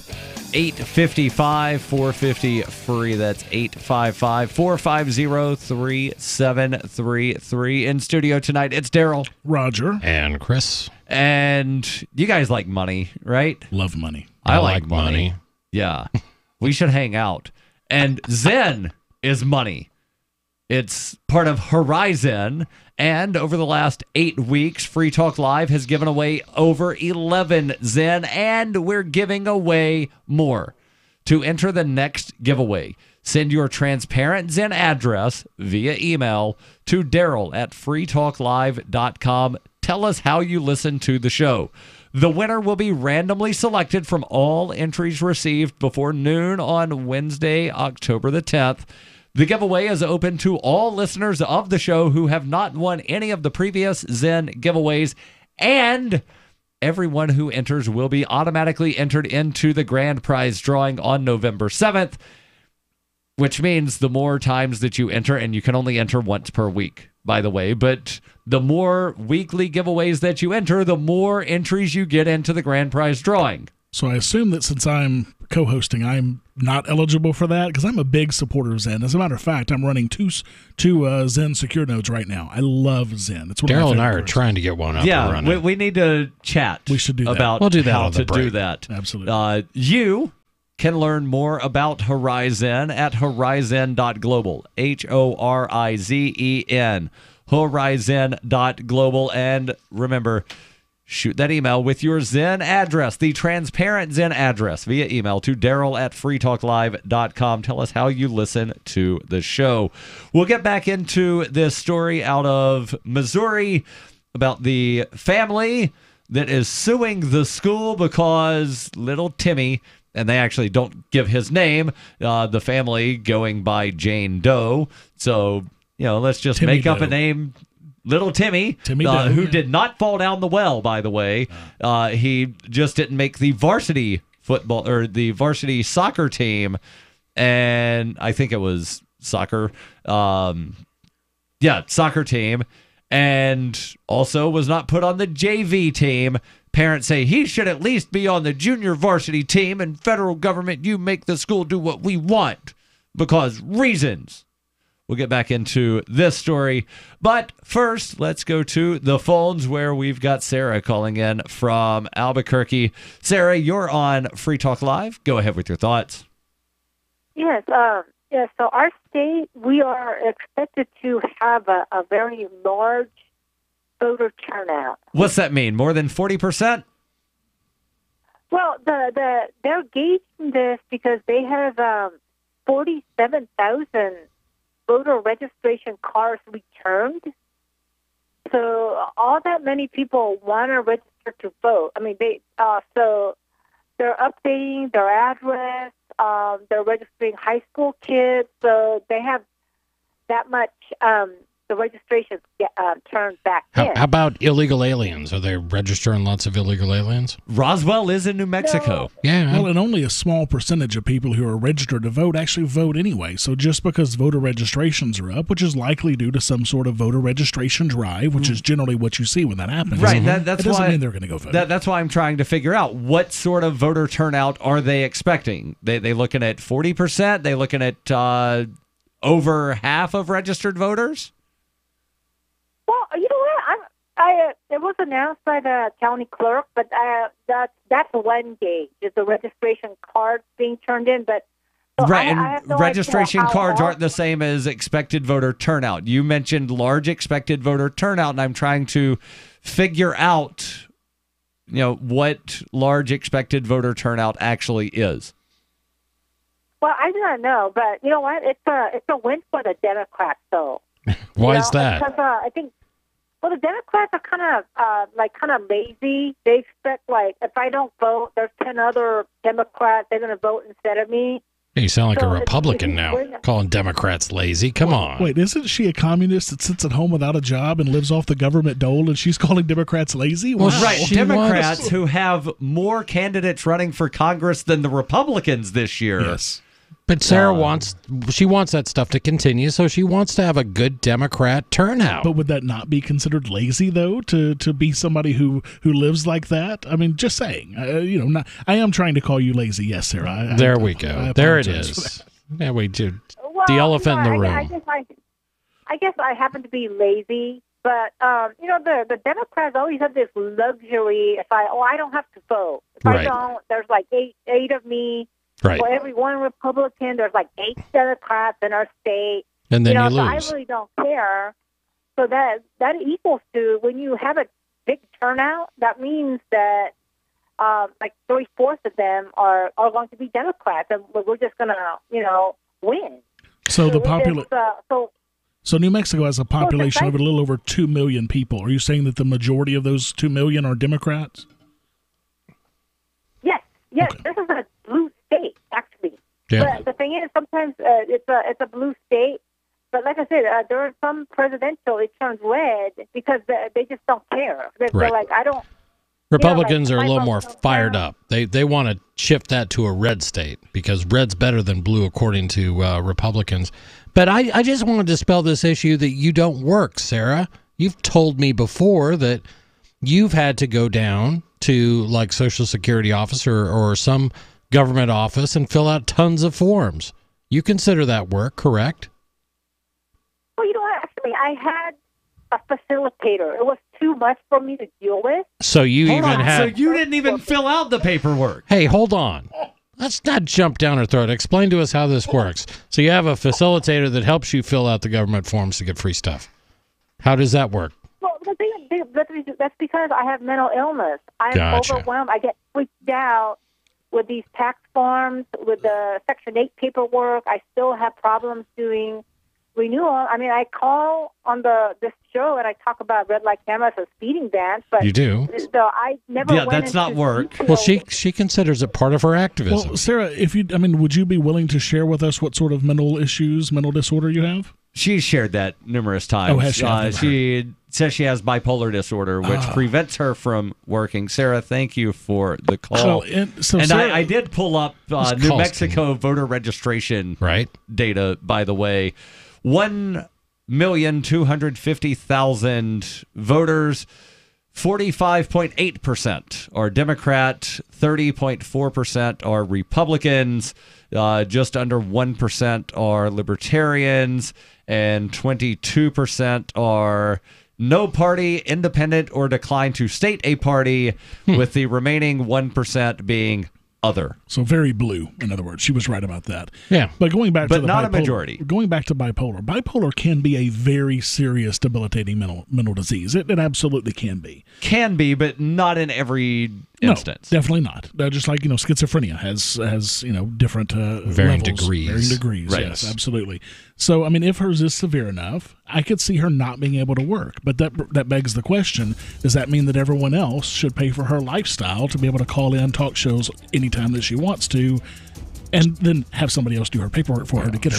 She can only call us between 7 p.m. and 10 p.m. Eastern. So yes. So she may have to stay up. I'm just saying, don't discount the hard work that she does. And you too can call in 855-450-FREE, 855-450-3733. This is Free Talk Live.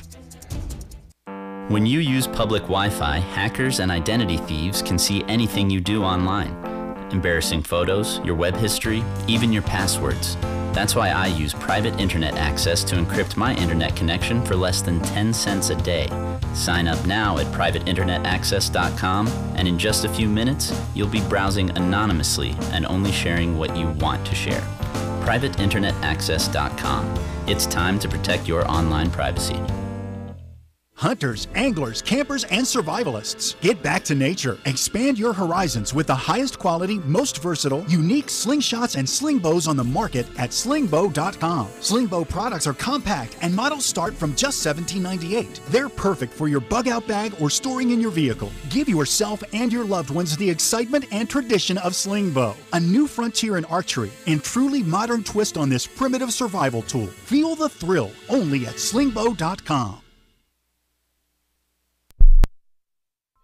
The only nation where this regularly happens concludes that there's no way to prevent this. A college rape victim is pretty thrilled about recounting her assault to a faculty committee, and the nation's depressed individuals march on the Atlantic Ocean. This is the Onion Week in Review. Secretary of Veterans Affairs Eric Shinseki announced plans this week to improve healthcare for American veterans with a new $500 million state-of-the-art waiting room. The 150,000 square foot complex will reportedly feature a wide selection of magazines, 2 water coolers, and receptionists who will immediately give veterans vague answers about how long they can expect to sit there before receiving inadequate healthcare. And in this week's commentary, a local man finds owning a cat is a great way to meet women who magically appear in your living room. In other news, a new study finds employee morale drastically improves after watching a coworker throw a fit. A wise oracle proclaims to all at a barbecue that he felt a raindrop, and an elderly man is hailed as alert.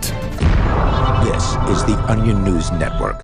We've all heard about blockchain assets like Dogecoin, Ether, and Ripple. Bitcoin isn't the only player in the blockchain game any longer. And for those of us wondering how to get our hands on these digital assets, finally, there's a solution. Shapeshift.io allows you to buy and sell between your digital assets and Bitcoin instantly between your own digital wallets. I've used it with ease. Shapeshift.io. There's no account or email address needed. You send them the crypto you want to sell. They send back the crypto you want to buy. It's that easy. Shapeshift.io.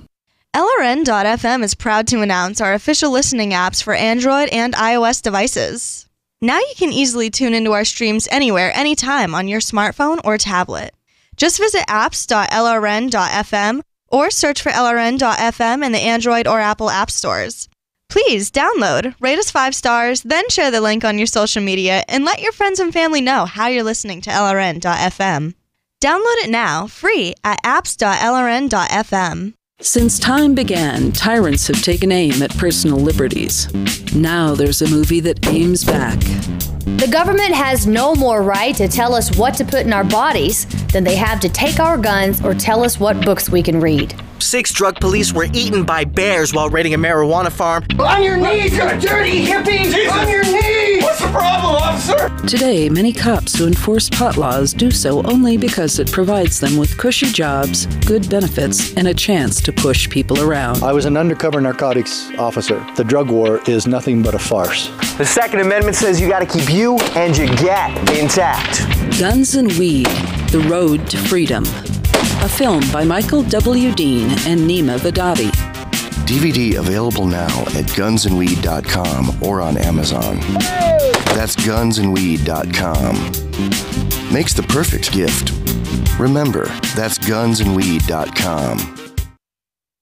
You can sign up to receive the latest about the Liberty Radio Network via our email updates at updates.lrn.fm. That's updates.lrn.fm.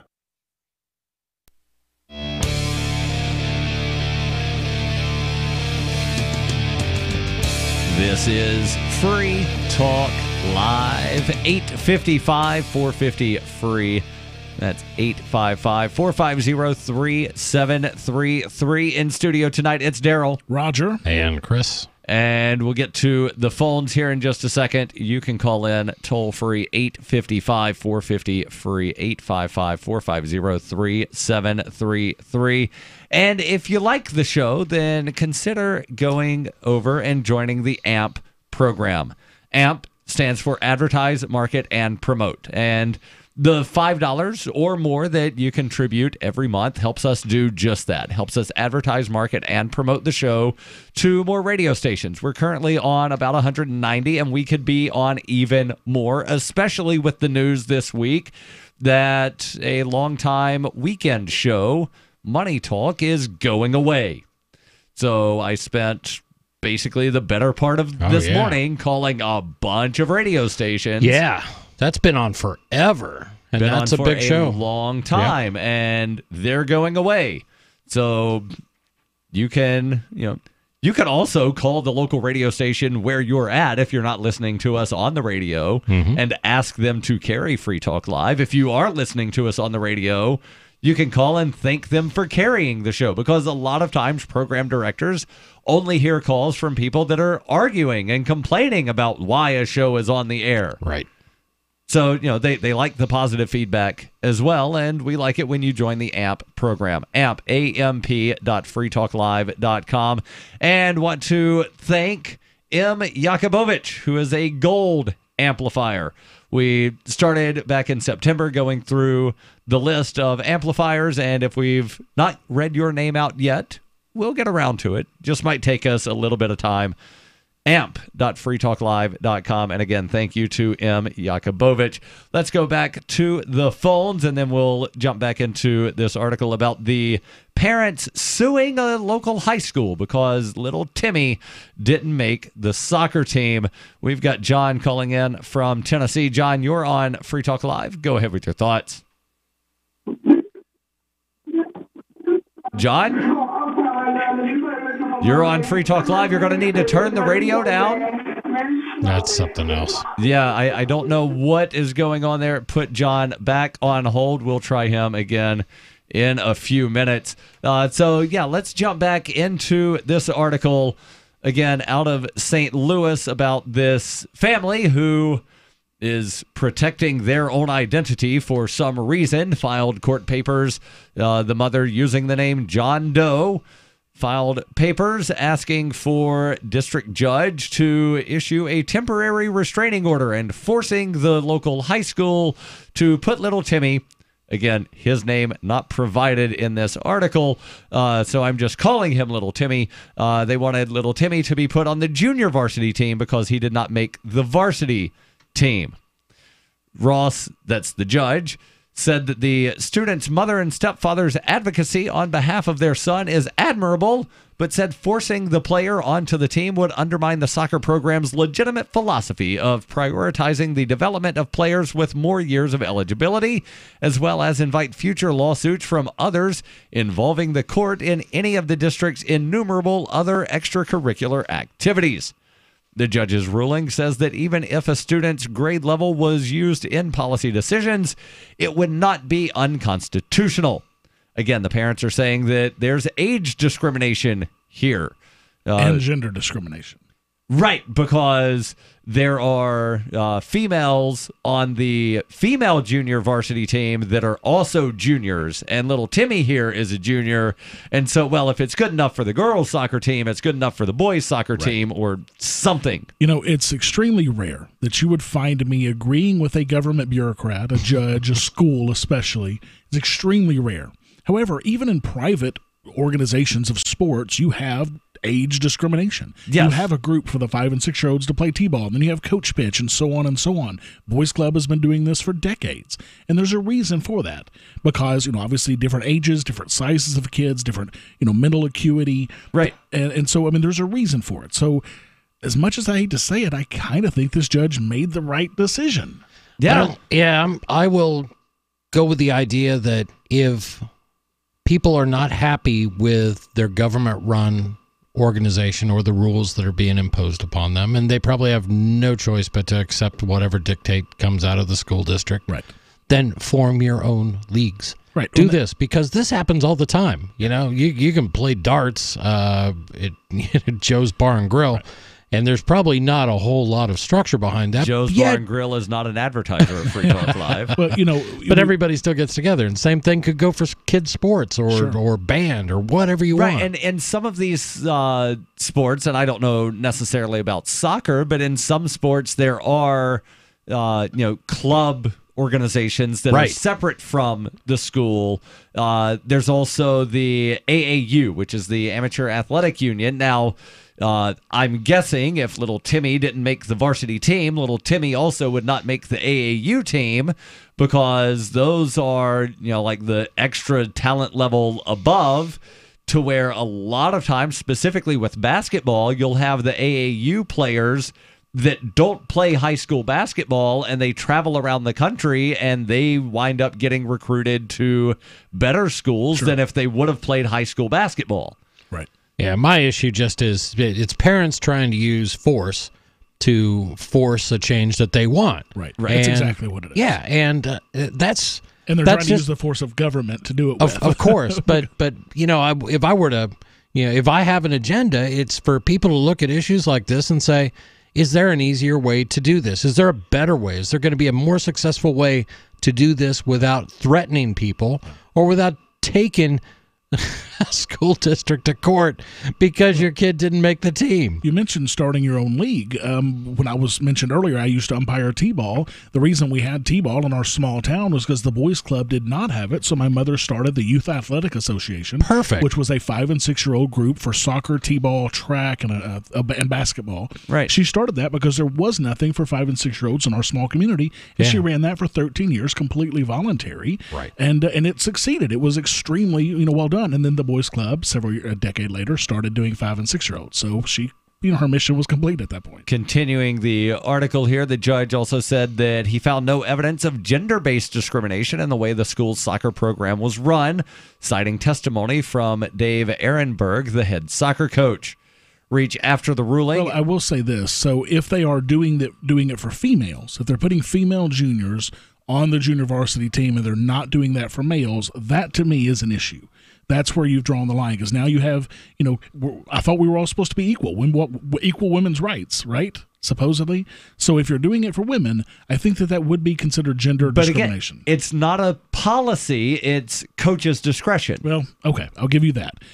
So, yeah, they're basically trying to force the coach. Yes, I see where you're going. Reach after the ruling, Eddie Ernst, a Clayton lawyer who is working for the boys' family, said the underlying lawsuit would continue but take a back seat while the family tries to get the board to change its policies. The stepfather is meeting with the school board, and they are also waiting for the outcome of a federal civil rights investigation, which could take 6 months. A federal civil rights investigation. Are you kidding me right now? Ernst said the judge's denial of the temporary restraining order means the player won't be on the team this year, but Ernst said, quote, hopefully we can get the district to change its policy to help him make the team next year. In her court filing, the boy's mother asked the judge for permission to identify her son as the pseudonym John Doe. All right, so they're calling him Little Johnny because, quote, in challenging the actions of a popular coach, she feared her son would be subjected to bullying and harassment if people knew his real name. Well, I would certainly make fun of him if I were in that school. I'm sorry, but if you're concerned over the stupid lawsuit you brought up, was the kid's going to get picked on, then you've done everything wrong. Yes, absolutely. Everything wrong. I'm guessing there's probably not too many juniors at this high school that tried out for the soccer team that didn't make the team. Everybody knows. Everybody knows. Right. If you've been in school, public school, you know everybody knows. Everybody knows who Little Johnny Doe is. There's more from this, plus your calls and thoughts. 855-450-FREE. 855-450-3733. This is Free Talk Live.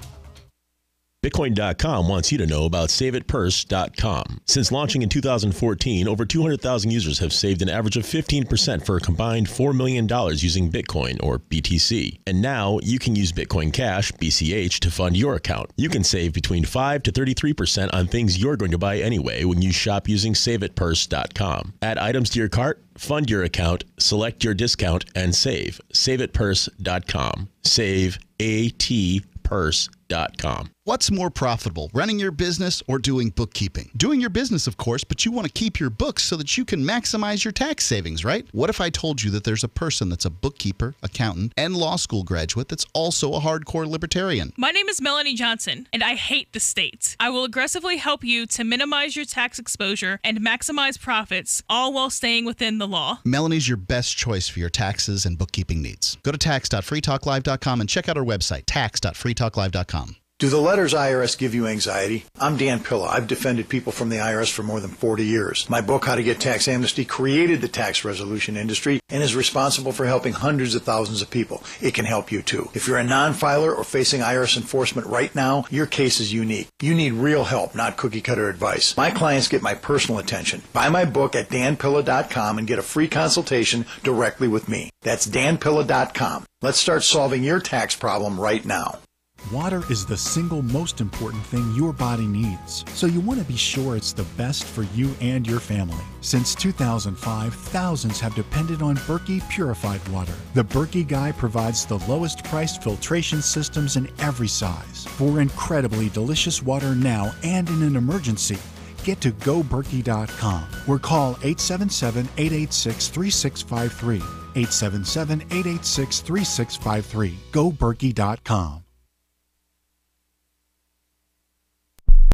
Excuse me, is this where I get a license to start a new business? I wouldn't be hasty. You have to get a license to go out of business, too, you know. Oh, well, look, I've invented this little anti-gravity machine, see? Oh, is that why you're walking 2 inches above the floor? Oh, yes, it's very comfortable. It saves on shoe leather. Yeah, well, you have to fill out these forms and report to the Human Services Department of Manpower Orientation and register with the Fair Employment Practice Commission, the Wage and Hour Division of the Employment Standards Administration, the State Sales and Income Tax Division, the Internal Revenue Service, and the Social Security Administration of the Department of Health, Education, and Welfare, and, of course, OSHA. OSHA? I thought that was a little town in Wisconsin. You'll find out. Say, floating around like that could be dangerous. Have you checked with the Consumer Product Safety Commission? Well, not yet. Come to think of it, you actually are flying, aren't you? Look, you need to go over to the Federal Aviation Administration and the Transportation... It's very hard to get anything done these days if you're in business, but free enterprise built this country.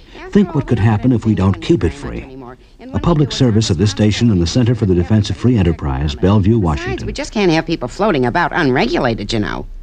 There are lots of ways to listen to Free Talk Live. Our podcast has been around since podcasts began, and now the FTL feed is loaded with content besides our full show archives. Did you know that we make it easy for you to customize your podcast subscriptions? We have different feeds, one that includes only our full shows, one with just the Daily Digest, and one with just the Edgington Post. You decide what you listen to. It's quick and easy to customize your feeds at feeds.freetalklive.com. That's feeds.freetalklive.com. When you hear the word lobbyist, you probably think about greedy corporations, but not all lobbyists are the same. Some are fighting for the freedoms you hold dear. Liberty Lobby LLC is doing just that in New Hampshire, working hard to represent you, not some special interest group. You can help by going to libertylobby.info, where your contribution will give us the tools we need to ensure that your voice is heard. Visit libertylobby.info today to find out more. What's up next? Visit the Liberty Radio Network program guide to find out at shows.lrn.fm. That's shows.lrn.fm.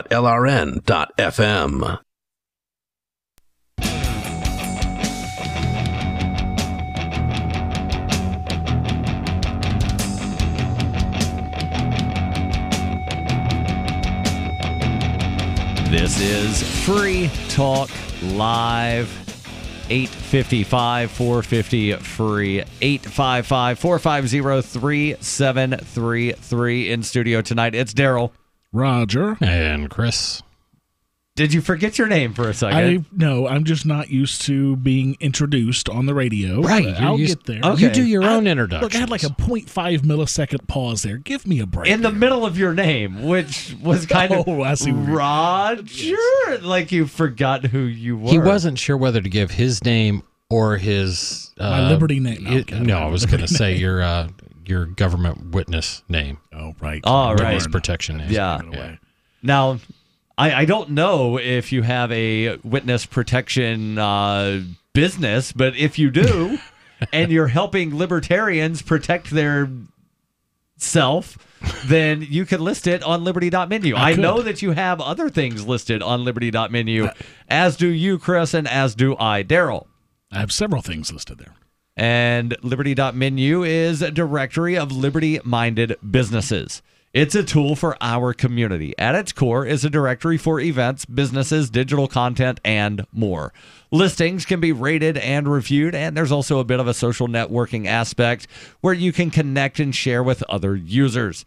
Use of liberty.menu is exclusively for individuals who reject the initiation of force and for those who agree to abide by the ethics of the non-aggression principle.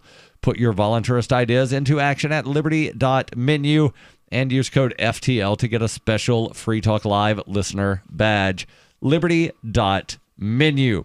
So jumping back into the article here about the family in St. Louis, the Does, as they are being referred to in court filings, and also in this article, Jane Doe, the mother of someone who is being identified in court papers as John Doe, who John Doe, by the way, did not make the varsity or junior varsity soccer team, and Jane Doe decided to sue the school, and she wants to protect little Johnny, fearing actions by a popular coach, and also that little Johnny might be subject to bullying and harassment if people knew who he was.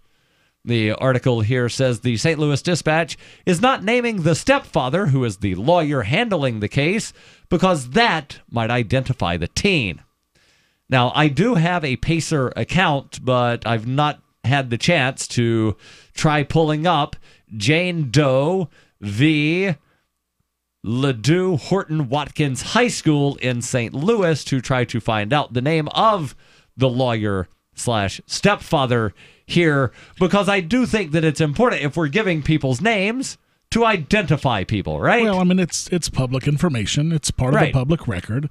But I don't think that Free Talk Live should be doxing little Johnny here. I mean, not saying dox. I'm just saying if we can pull up the public record of this case, I have no problem with giving out the name of a lawyer. Of course not. I'm not saying give out the address, the telephone numbers, any of that. Just, I want the name of the lawyer. But we don't want poor Johnny to get ridiculed in high school, do we? Oh, no, Darryl. Little Johnny's probably already getting ridiculed. If he can't make the junior varsity team, he's probably getting ridiculed. Yeah. The boy, according to the article, did not make any of the teams as a freshman, and the stepfather said that the family didn't complain then. Quote, "We told him to man up and up his game. He had to develop his game." The family hired a private coach for the boy. He joined a club team in St. Louis, and he improved. He was one of the leading scorers on junior varsity last year as a sophomore. The stepfather said he's going to file court papers under seal naming other players who made varsity, quote, "with way worse statistics than the boy who was cut."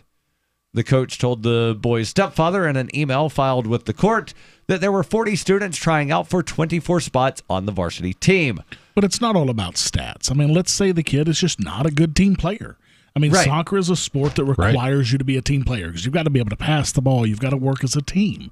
Maybe he doesn't do that. He may be a rock star on the field and can score goals left and right, but if he's not playing as a team, he has no business being on one. Right. The coach praised John Doe's maturity and said the boy was, quote, right on the bubble and had some impressive soccer attributes such as his attacking mentality and straight line speed. However, the coach went on to say that he had a few holes in his game, including technical ability, and that other kids had better skill and soccer IQ. And that's extremely important in a team sport. So there you go. The stepfather said the coach's decision has left the boy humiliated, saying, quote, "Everyone is under the impression that he's a poor player and we're a bunch of crybabies. But no, he had a successful soccer season last year, and from the statistics, it appears he should have made varsity." Oh, my God. This is the worst of I just have this image of screaming parents at Little League games for God's sake, let your kid have a normal life. Well, and let's be honest. If your kid doesn't learn how to fail, then Right. the kid is never going to make it out there, because that is how I learned more from all of the failures I've had in my life Right. than I ever learned from succeeding. I mean, when I was playing trumpet in high school band, for example, I didn't learn when I made first chair. I learned when I had to struggle to get first chair. Right. That was the struggle. Exactly, Rodger. And that's the point. The stepfather lawyer says the suit is about the school refusing to follow the law with respect to age discrimination. The family first appealed the coach's ruling to district administrators, who sided with the coach. They then appealed to the superintendent, who sided with the coach. The family filed a complaint in the with the U.S. Department of Education's Office of Civil Rights, but the office could not force the school to put the boy on the team, so the family went to federal court. Federal court. That's just unbelievable. That's where things end up. Well, and it's because it's the school system, I assume, and that's why it's probably in federal court. Well, no. I mean, when anything having to do with discrimination or anything like that, civil rights, then there's a gazillion federal laws that you can say, okay, well, this court didn't rule for us, so we're going to file and say it's a civil rights issue. And this happens left and right. And heck, here in New Hampshire, we've got... This is a fairly recent case, but a local restaurant, they got bought out, and the new owners decided that they'd like to have, some skimpier uniforms on people. And you have a couple elderly ladies who had worked there for years and didn't feel comfortable with that. So 7-8 years after all this happens, they're filing suit against, the owners for age discrimination. That stuff doesn't happen in Superior Court. Here in New Hampshire, it immediately becomes a federal case. Well, I know some young girls who would not be comfortable wearing that kind of clothing, so it's not really age discrimination in that situation, in my opinion. It's body discrimination. I don't know. There's all sorts of things, and I'm not advocating one side or the other. I'm just saying that when these types of things come up, if there's ever any angle that spins it, it's going to likely end up in federal court. Sure. Which you should ask yourself, is that the right way to do it in a small community? Or could the community decide? Again, the real question is this age discrimination to say that he has to be, doesn't matter that he's junior and the junior varsity is mainly for freshmen and sophomores. Again, coach's discretion on who to actually put. But generally, they're going to wind up putting the players that need to develop a little bit more. Is it age discrimination to not put him on the JV? Is it? Yes, absolutely. But does that mean that it's wrong? Absolutely not. I mean, coach's discretion. It's not a law. It's not a policy. Right. I mean, I'm not going to date a 10-year-old child, for example. That's age discrimination. Absolutely it is. But that doesn't mean that it's not wrong. You know, just because you're discriminating on someone doesn't mean that it's incorrect. Every time, every time when you and I went to eat curry Indian tonight, we discriminated against every single restaurant in New Hampshire, because we picked one restaurant. Yes. That doesn't mean it's wrong. Now, there was a half marathon that I ran this past Sunday. They had 2 other events, 3. They had the full marathon, and then they had something called the Kids Damar, to where to participate, the school-age children under a certain age, I don't know what the cutoff is, had to run a certain number of miles over the summer, and then they lined up like 1.2 miles from the finish line, and then they ran the final 1.2 miles. Rodger, I hate to tell you, but you, unless your kids were in the Kids Damar, you would not be able to run in the Kids Damar. Well, let's be clear. I would not be able to run 1.2 miles anyway, so let's be clear about that. Some of the kids also didn't run the full 1.2 miles. They do allow walking. But were they being chased by police officers? Then they could run. Right. But you would not be able to participate unless your kids were involved. Would that be age discrimination? Yes. You are also too young to participate in the super senior event that was the same sort of thing, but for the elderly. Go ahead, Darryl. Tell him I'm old enough to do that.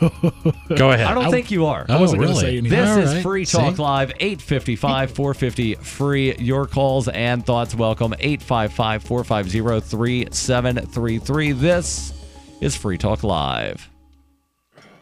Folks, this is very important information. What's to be said about CBD?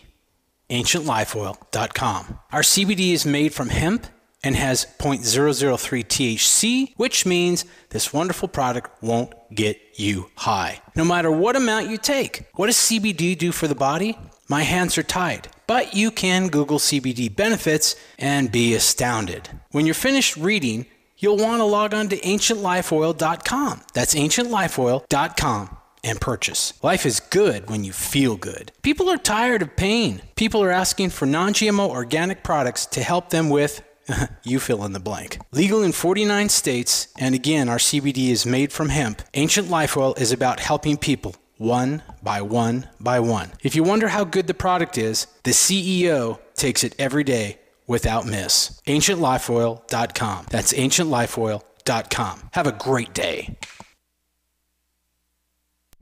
Are you a cryptocurrency advocate? The Crypto Tip is the ideal outreach tool to help new people discover cryptocurrency. It's a printable business card-sized tip that you can give to service providers, preferably in addition to a good cash tip. When the server scans the QR code, it'll bring up an explanation of cryptocurrency, how to install a wallet, and allow them to claim the tip. If they don't claim the crypto, you get your tip refunded to you after a time period you specify. Plus, if they do claim the tip, you get an email alert. Create as many tips as you want at cryptotip.org. That's cryptotip.org.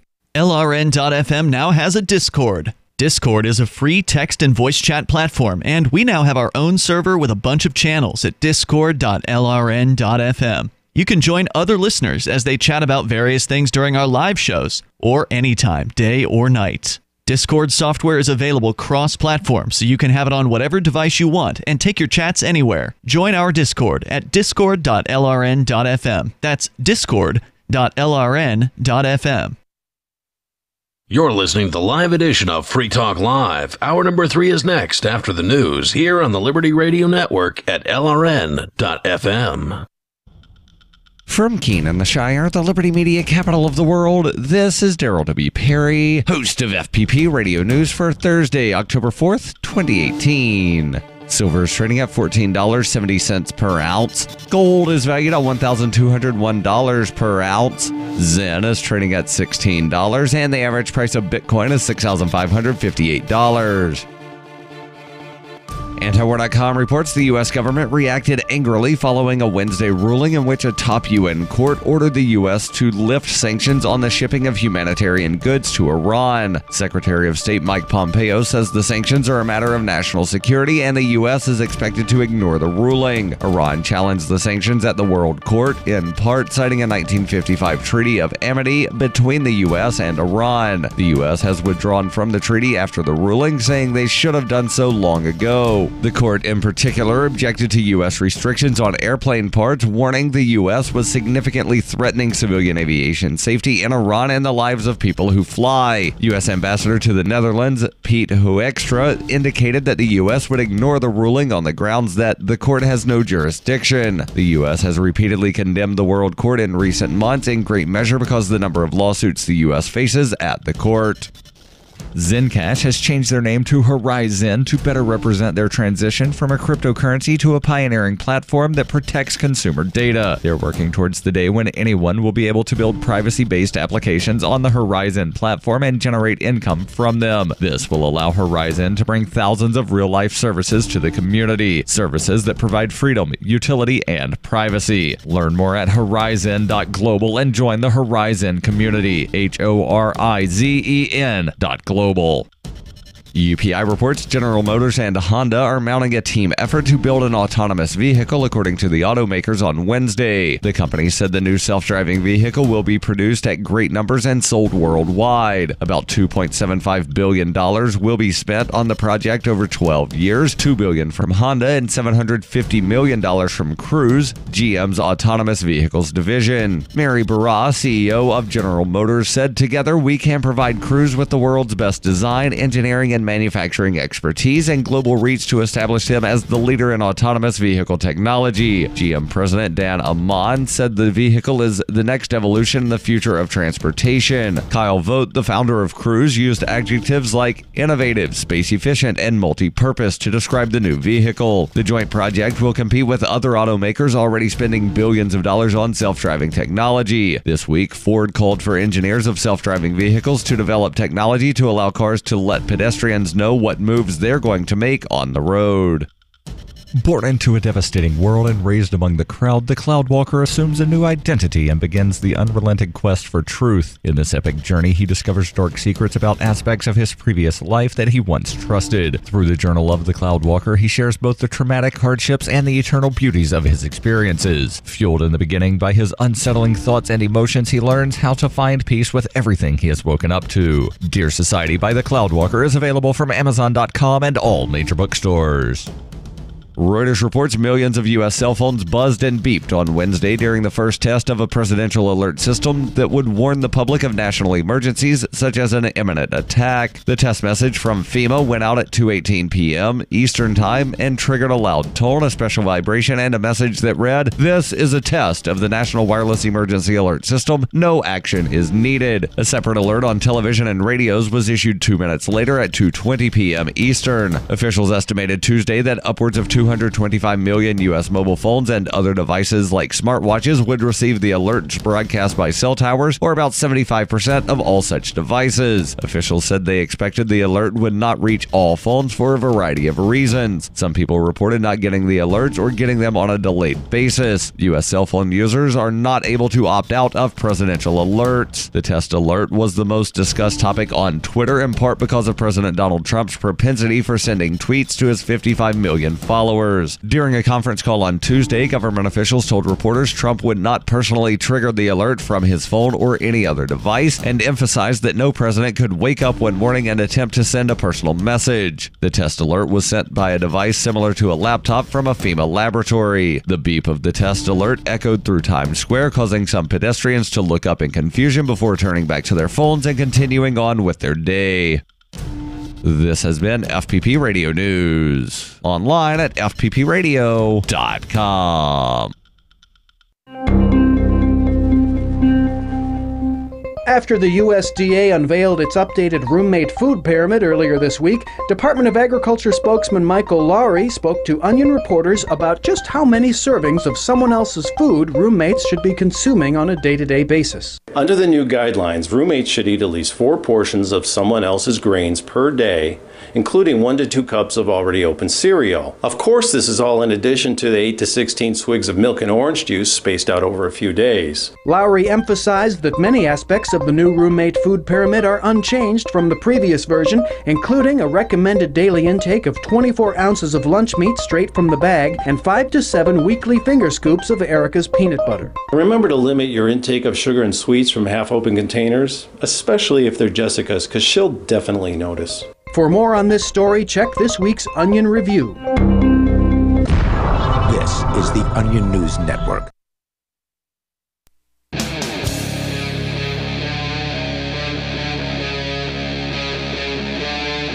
Free Talk Live.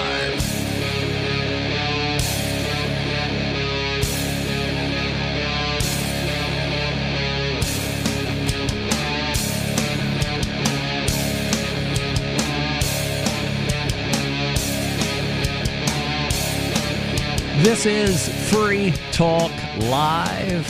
Kicking off our number 3, you can join us by dialing toll-free to 855-450-FREE, 855-450-3733. In studio, it's Darryl, Rodger, and Chris. And let's go to the phones. And coming up, Rodger, you've got an update on the Robot Brothel. I do. I know that it was talked about at some point within the last week or so, but you've got an update. But first, let's go to the phones where we've got Patrick calling in from Arizona. Patrick, you're on Free Talk Live. Go ahead with your thoughts. Hey, I know that, first of all, guys, it's been a while. I want to wish you a good day. I know that kid, man. Every high school's got one. You know where he ends up, though? As a cop? You know where that kid... Oh, man, come on, Darryl. Excuse me. Yeah, he'd have to have a little more team effort. No, what he ends up is on the cross-country team. Cross country, all right. Because that's where you just dump any kid. Normally, yeah. Well, that's what if they can't be team players, they want the coaches say that you need to build up your stamina so that if you have to run away, at least you got your stamina. There you go. But yeah, I remember kids like him. I mean, they always used to brag about their parents. They're very braggadocious, and they always use their father as a threat. Yep. Well, my dad's a lawyer, or my dad's a district attorney, or something like that. My dad knows the state rep. Yeah, pretty much. Yeah, So he probably did it to himself. It's not talent. It's about his attitude. You know, and he can't take losses. But it's funny. I would love to see the shelf of participation trophies this kid has established. Right. You know, but it's funny you brought that up because I remember a kid. His father was chief of police, and he could not make a team for anything. He ended up on cross country, and he ended up almost getting thrown off of that too because the coach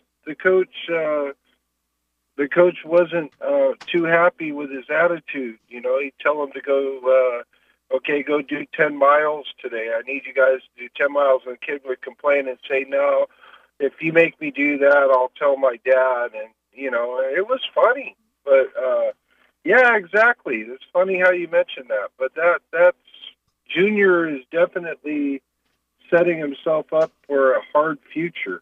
Yeah. Right. Patrick, thank you for the call. Your calls and thoughts welcome. 855-450-FREE. 855-450-3733. So, Rodger, what is going on in the city of Houston, the largest city without zoning? Yes. So, Houston somehow is zoning a business out of even opening? Well, I mean, they do have a city council, and clearly the city council is our ruler, and they can decide what's best for us, right, Darryl? So that's what they like to think. Right. So the Houston City Council has voted unanimously Wednesday, to ban a sex robot brothel set to open soon near the Galleria area. The ordinance allows the business to sell the sex robots, but not to allow customers to use them inside the business. So you can take it home. It's a takeout service. No tryout. Right. Can I go try this on? Do they have no dressing room? So that's a good question. All right, I wonder so if there are cameras in the dressing room. Right. Probably not. But this sounds like any adult-oriented business. It does. You can buy the thing, you can use it when you go home, right? But you don't get to try it before you buy it. No rentals either, right? I would imagine they would not allow you to return a used device. Well, that was going to be my question. What's the return policy, exactly, and can you rent for the weekend? I mean, most states have a government-mandated return policy. I'm sure those return policies do not have anything in the laws about sex robots. They probably did not anticipate this need, but I'm not saying that it's not there. A return policy, it's just like I think that's legitimate. Maybe it's manufacturers. Our founding fathers, they didn't anticipate the internet either, but does that mean that the First Amendment still doesn't apply? Or universal health care. Right. They didn't anticipate that one either. But Abraham Lincoln said, don't believe everything you read on the internet. That's true. Yes. That is true. I was there when he said it, actually. Yeah. So anyway, the vote in Houston followed a citywide uproar after the controversial business announced plans to open the brothel on Richmond. I assume that's a street in Houston. Yes. It would have been the first such business, the very first to open in the U.S. In the U.S., right. And I know that I've heard stories about other countries. I forget which ones. I'm guessing Japan, but go ahead. Probably Japan, but there are other countries that do have robot brothels. Okay. And, there are some people that seem to be happy about robot brothels because then it eliminates trafficking or the appearance of trafficking. And some politicians like to wind up defining trafficking so broadly as to say that anyone at all, whether they are being forced into it or not, is a victim of trafficking. Right. You just don't realize that you're a victim of trafficking, so sit here and let me badger you. Right. Right. Jeez. And you're absolutely right. I mean, this would be a way to remove a lot of prostitution, and that's what clearly the people like these city council members would want to do. They would want to lower the rates of prostitution in their city, and this is one way to do that. Nobody's being harmed. This is a completely victimless event. Nobody is, I mean, it's fully consensual. I mean, it's one person and one device. Right. So, absolutely. But going on here, it says, I know there's some people, and this is a Councilman Greg Travis saying this, I know there's some people that will sit there and say, what does the city of Houston have to do with any of this? Yeah, no kidding. What does the city of Houston have to do with any of this, Counselor Travis? Right. And the answer is, he says, we're not getting into your bedroom, but don't bring it into our district. Now, my question is, what if my bedroom is in your district, Councilman? Oh, my God. I mean, come on. And then he says, don't bring it into our city. This is not a good business for our city. We are not Sin City. Hold on. So how do you know it's not a good business for your city? You didn't allow it to open. Right. Can you imagine how much tax dollars that a business like this could bring in? Could you imagine the tourist revenue? Right. There's all sorts of things. I'm just reading an article from the Sun UK talking about the attempt to do one of these in Paris and how the UK actually got their first one. This is on the 14th of September 2018. That was this article. But yeah, they came up with a way to do it, and they say it's fine, and they talk about how they're hyper realistic and how people seem to be interested in this. People have married their sex robots. Right. Well, people have married lots of things. They have, haven't they? Yeah. So the owner of this brothel told KHOU 11 that they are analyzing the decision today, and they are talking to their attorneys, of course. The professor of law at South Texas College of Law, Houston, Matthew Festa, says it's perfectly within the city's very broad powers to regulate sexually oriented businesses. Very broad powers. Right. Very broad. Yeah, of course. The business certainly has the right to fight the ordinance, but if it passes in council, it's going to be hard to overturn. So in other words, if your rulers decide against you, it's going to be very difficult to change that ruling. That's right, exactly and what that applies to anything that gets passed by a city council, by a town council, by a state legislature, by Congress. Yes. Once it passes, it is incredibly difficult to overturn because there are so many people that will just wind up saying, well, it's the law now. We've got to get used to it. That's where the saying you can't fight City Hall comes from. Right. Because it is darn near impossible to do so. People will never even try. Once it's the law, it's the law. It's too expensive to do it. Who can afford to? Your calls and thoughts welcome. 855-450-FREE, 855-450-3733. Your thoughts welcome on this or anything that's on your mind. And, well, there's Venezuela update that we might get to later as well. This is Free Talk Live. She's such a beautiful little puppy. I mean, we walk around the block and neighbors always say, her hair is so beautiful. Healthy and shiny and glossy. DINOVITE.com.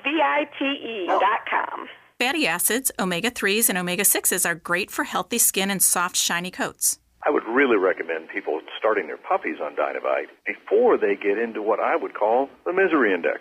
Bad skin, bad ears, bad breath. Because if they're getting all their vitamins, micronutrients, microbials from the beginning, then you're not going to run into the problems associated with the allergies, grass, pollen, dust, dirt, fleas, ticks, you name it, and the itching and shedding down the road. Our vitamins and enzymes replace the nutrients cooked out of most commercial dog foods. Dynavite for life. This is Ed Lukasevic and Cindy Lukasevic, inviting you and your pets to Dynavite.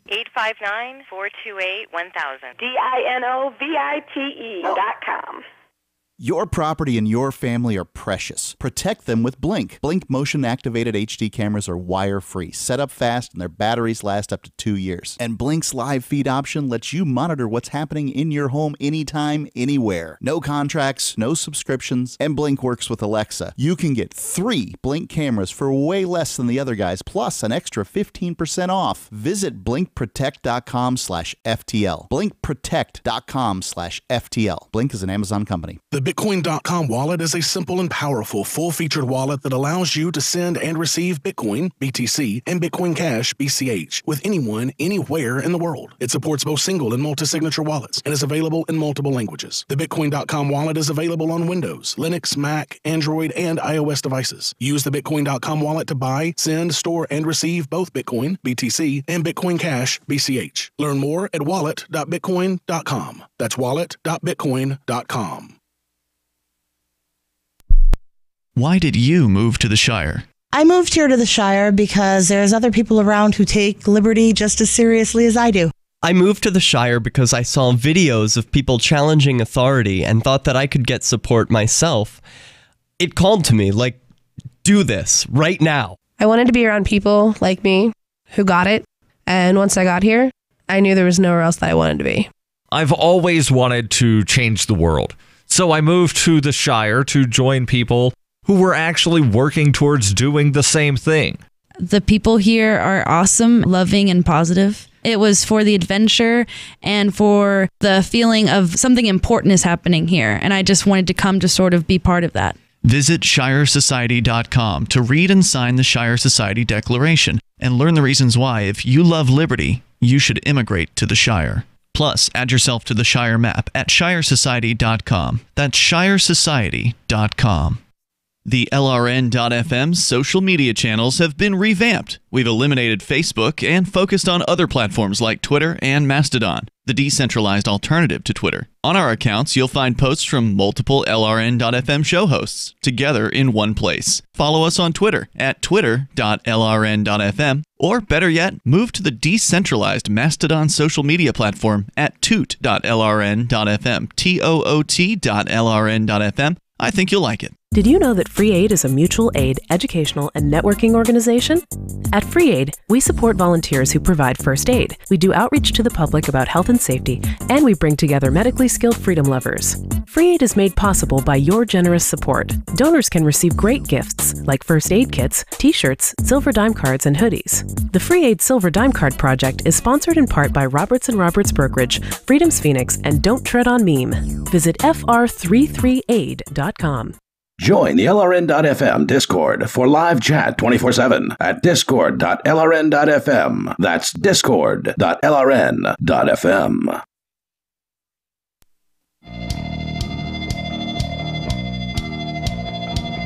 This is Free Talk Live, 855-450-FREE. That's 855-450-3733.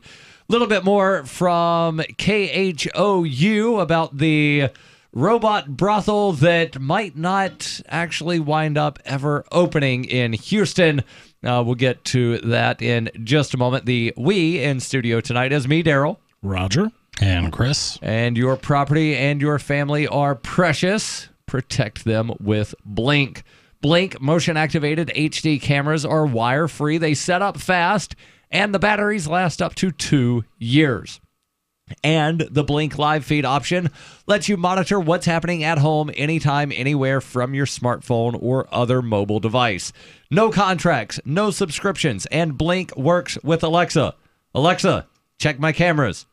You get 3 Blink cameras for way less than the other guys, plus get an extra 15% off. Visit blinkprotect.com/FTL. Blinkprotect.com, all one word, blinkprotect.com/FTL. Blink is an Amazon company. Do you have any idea how many Alexas you just set off with that statement? He tries to do that. But he I does try to do that as often as possible. Of course you do. That's great. So back to the City Council of Houston stopping this. And really the only reason I do it is because somebody told me that one time I accidentally set their device off by saying either Google or Alexa. And so now I just intentionally try to do it to see how many people's things wind up going off. When I say, okay, Google, robot brothels. Echo. You just set off mine. Excellent. Actually, Great. it said I could not recognize your voice, but it recognized the term. So in Houston, Rodger. when the city council voted unanimously to stop this business from opening its doors, several Houstonians have spoken out against the business during the city council meeting that they had on Tuesday. Of course, people spoke out about it. Did. Pastor Vega, one of the speakers at the meeting, said, "A business like this would destroy homes, families, finances of our neighbors, and cause major community uproars in the city." I'm sorry, but Pastor, you know that your flock is not perfect. Right. You know this. He knows this. Yes. He knows that there are people having affairs and that there are people doing deviant. It's probably not like a Catholic confessional. Take the microprocessor out of your own eye before you put a microchip in a robot prostitute. My question is, though, would this be considered sin to this pastor? Would it be considered adultery? Would you be cheating on your spouse? I would look at this. I mean, to me, I look at this. First of all, I have no intention of having sex with a robot. That's not what I've heard. Until technology improves a little bit more. Right. Okay. Then everything's fair game. Yeah. But it's a moral issue. Don't I mean, date robots. If you are, and it's a personal issue and it's a moral But issue. how is it a moral issue? How is it any different? To me, no, personal morals. Okay. Yeah, I'm not. What's different between me and the minister is that I am not trying to impose my morals on anyone else. To me, I would consider that if I were hiding a robot sex doll from my girlfriend and, wait until she goes to sleep. Infidelity. It would be. And I would feel bad about that. And I would not do that. But that doesn't mean that anyone else is not free to do that if they choose. That's the thing about liberty. I may have an agreement with my wife that she is fine with me going to the robot sex brothel thing. As long as she gets to go with you. Possibly. Who knows? But that doesn't mean that, that I should force my morals and force everybody to go to the robot sex brothel. Chris, you kind of chuckled, but from what I've heard, and I've not actually done research on this, but from what I've heard, a sizable chunk of clientele for actual prostitutes are married couples that want to explore different things. Sure, absolutely. And they want to do it in a safe environment to where they know that neither party is going to wind up getting feelings for the third person involved. Or sexually transmitted diseases. And there's all kinds of benefits to this. And again, the busybodies are going to sit there and go, human trafficking, and this is advancing the idea that prostitution's all right.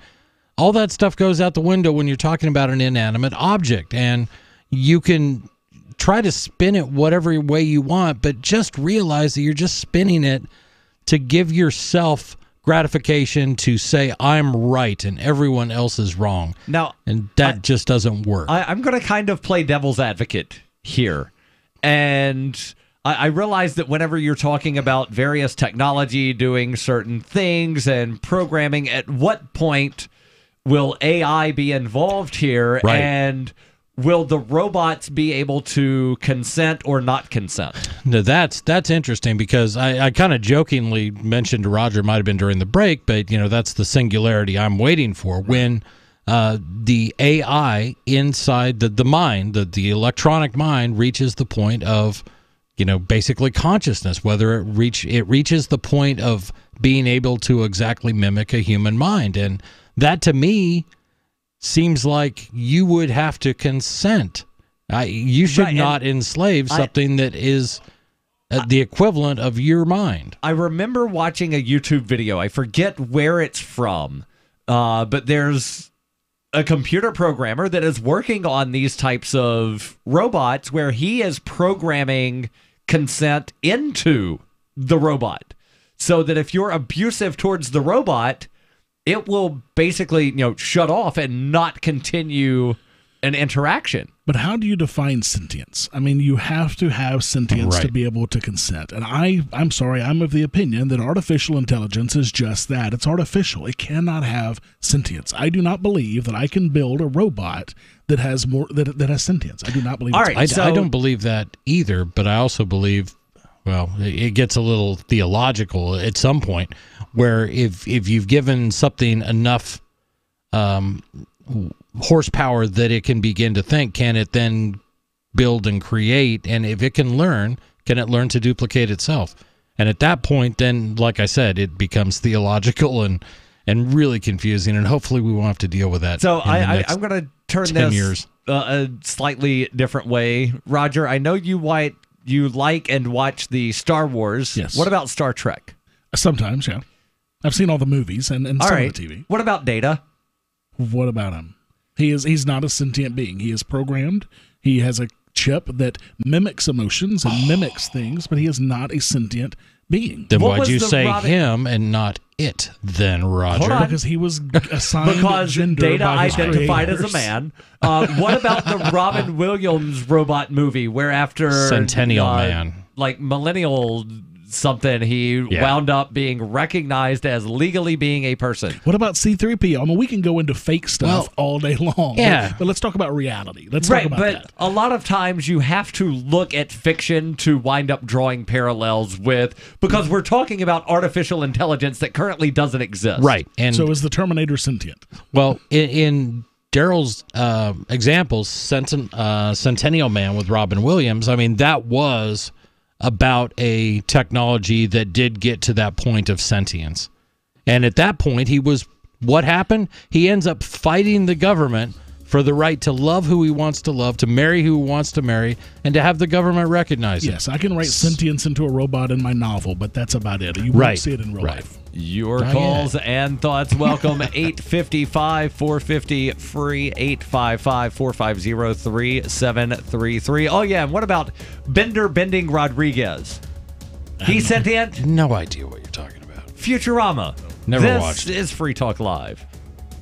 The United States of Empire is a book that claims the United States is the empire of the world. George Washington had warned us against foreign wars. The United States of Empire shows that World Wars I and II left England broken. Its former colony, the U.S., had to save the empire. Was there ever a vote? Who do we fight for? The deep state began with World War I.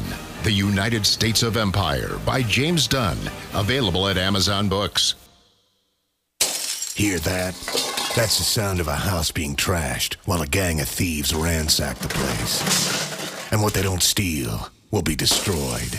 This year, resolve not to be the next victim of a break-in. Go to faketv.com and discover a device that creates the illusion someone inside is watching TV, even when you're miles away. Security is a mindset, and Fake TV should be part of your security solution. Be vigilant, but not fearful. faketv.com. So the protection of life, liberty, and property is what the Free State Project is all about. But it's an effort to move 20,000 people who understand. It's about demonstrating to the entire country that, yeah, we can have a free market, a truly free market. Making it just a freer, great place to live. It's the world's largest voluntarist libertarian community, and it's only getting bigger. That's amazing, to be able to move to a place where other people passionately believe in being free and independent. What the Free State Project is managing to do, though, is to put their money where their mouth is. Physically getting up across the country and saying, let's go someplace and let's demonstrate the power of these ideas. There's a lot of kind of philosophy that surrounds liberty. There's a lot of thinking about it and talking about it. But here in New Hampshire, people are doing it. 101 Reasons Liberty Lives in New Hampshire, a documentary by Free State Project early movers. Watch it free at 101reasonsfilm.com. 101reasonsfilm.com. Radio is the most personal of mediums. I exist right now in your head. If you listen to Free Talk Live regularly, you know me. Free Talk Live is on more than 160 radio stations around the U.S. and has been downloaded on every continent around the world. Hundreds of thousands of listeners with ad packages from $600 a month to $6,000 a month. Imagine what we can do for your business, project, website, or idea. Email me, mark@freetalklive.com. Did you know we've taken our LRN.FM telephone listen line to a new level with the LRN.FM audio on demand line? Now you can call 712-770-8447 anytime and listen to LRN.FM's live feed. And you can listen to a bunch of our original shows on demand. Long distance fees may apply. Just dial 712-770-8447 and choose from the menu. 712-770-8447. Because we are smothering in spam, please do not reply to all when you can instead reply. I was recently among over 100 invited to a corporate reunion. It's always a warm affair, and that's the problem. Enthusiasm for our upcoming get-together caused many recipients to RSVP the organizer with a cheery reply to all. I can't wait. Then others piled on with a reply to all to that. Then the "I'm out of my office now" autoresponders joined in. So I replied to all, asking that we all reply only to the organizer. Hey, at least I tried. One invitee, apparently retired, shot back, "Point taken, but I really like seeing the responses since they're so positive." Smiley face. This better be an open bar. From survivalspeech.com, I'm Holland Cook.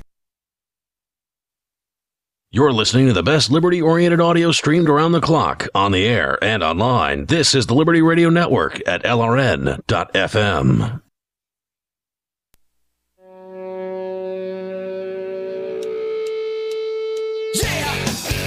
This is Free Talk Live. 855-450-FREE. That's 855-450-3733 in studio. It's Darryl, Rodger, and Chris. And coming up in just a few weeks is the Texas Bitcoin Conference. It's coming up fast, October 27th and 28th in Austin, Texas. The Texas Bitcoin Conference is always a great event for networking, innovation, and entertainment. This year, speakers include Paul Snow of Factom, Bruce Fenton of Ravencoin, Professor John M. Griffin, and more. Go to TexasBitcoinConference.com right now and get your tickets, and Free Talk Live will be broadcasting from there again. So if you attend, stop by, see Ian and Mark. TexasBitcoinConference.com. Let's go to the phones where we've got Juniper calling in from New York. Juniper, you're on Free Talk Live. Go ahead with your thoughts. Hi. So I was actually calling in regard to the whole robot discussion, the sex robot. Yeah, go ahead. Well, like the movie I, Robot with Will Smith? Mm-hmm. I'm aware that that's a movie. I am. It's also a book. Yeah. I think Rodger and I are familiar with that. Go ahead. Our technology could be like that one day, though. Like, the robots, just the way they function and all. But I really just want to talk about, the whole consent thing. Like, what if the roles were reversed and they had to get consent from us? Like, what if robots started raping people? Mm-hmm. Like, Well, I mean, wouldn't humans- that be, against... Humans are clearly sentient, and humans have the ability to consent. So what you're talking about would be considered rape, I guess. Just like as if a lawnmower decided to accidentally run over me, I guess I would have been murdered by a lawnmower. I guess a robot doesn't have to be sentient to accidentally do that. I don't know. That could be bad programming. There are, and Jennifer, thank you for the call. There are reports of dolphins having raped. I've heard of this. And, that I guess brings up the question of, are dolphins sentient and sapient? I mean, I think that they're And probably, I realize that there's a difference between the two, and I forget the minutia between them. I think that if you're going to talk about an animal other than humans on this planet, they are probably the closest to sentience. If they are not true, I don't know. I don't know how we would decide at this point. Right, and I know that some people draw the line, and again, I forget if it's sentient or sapient.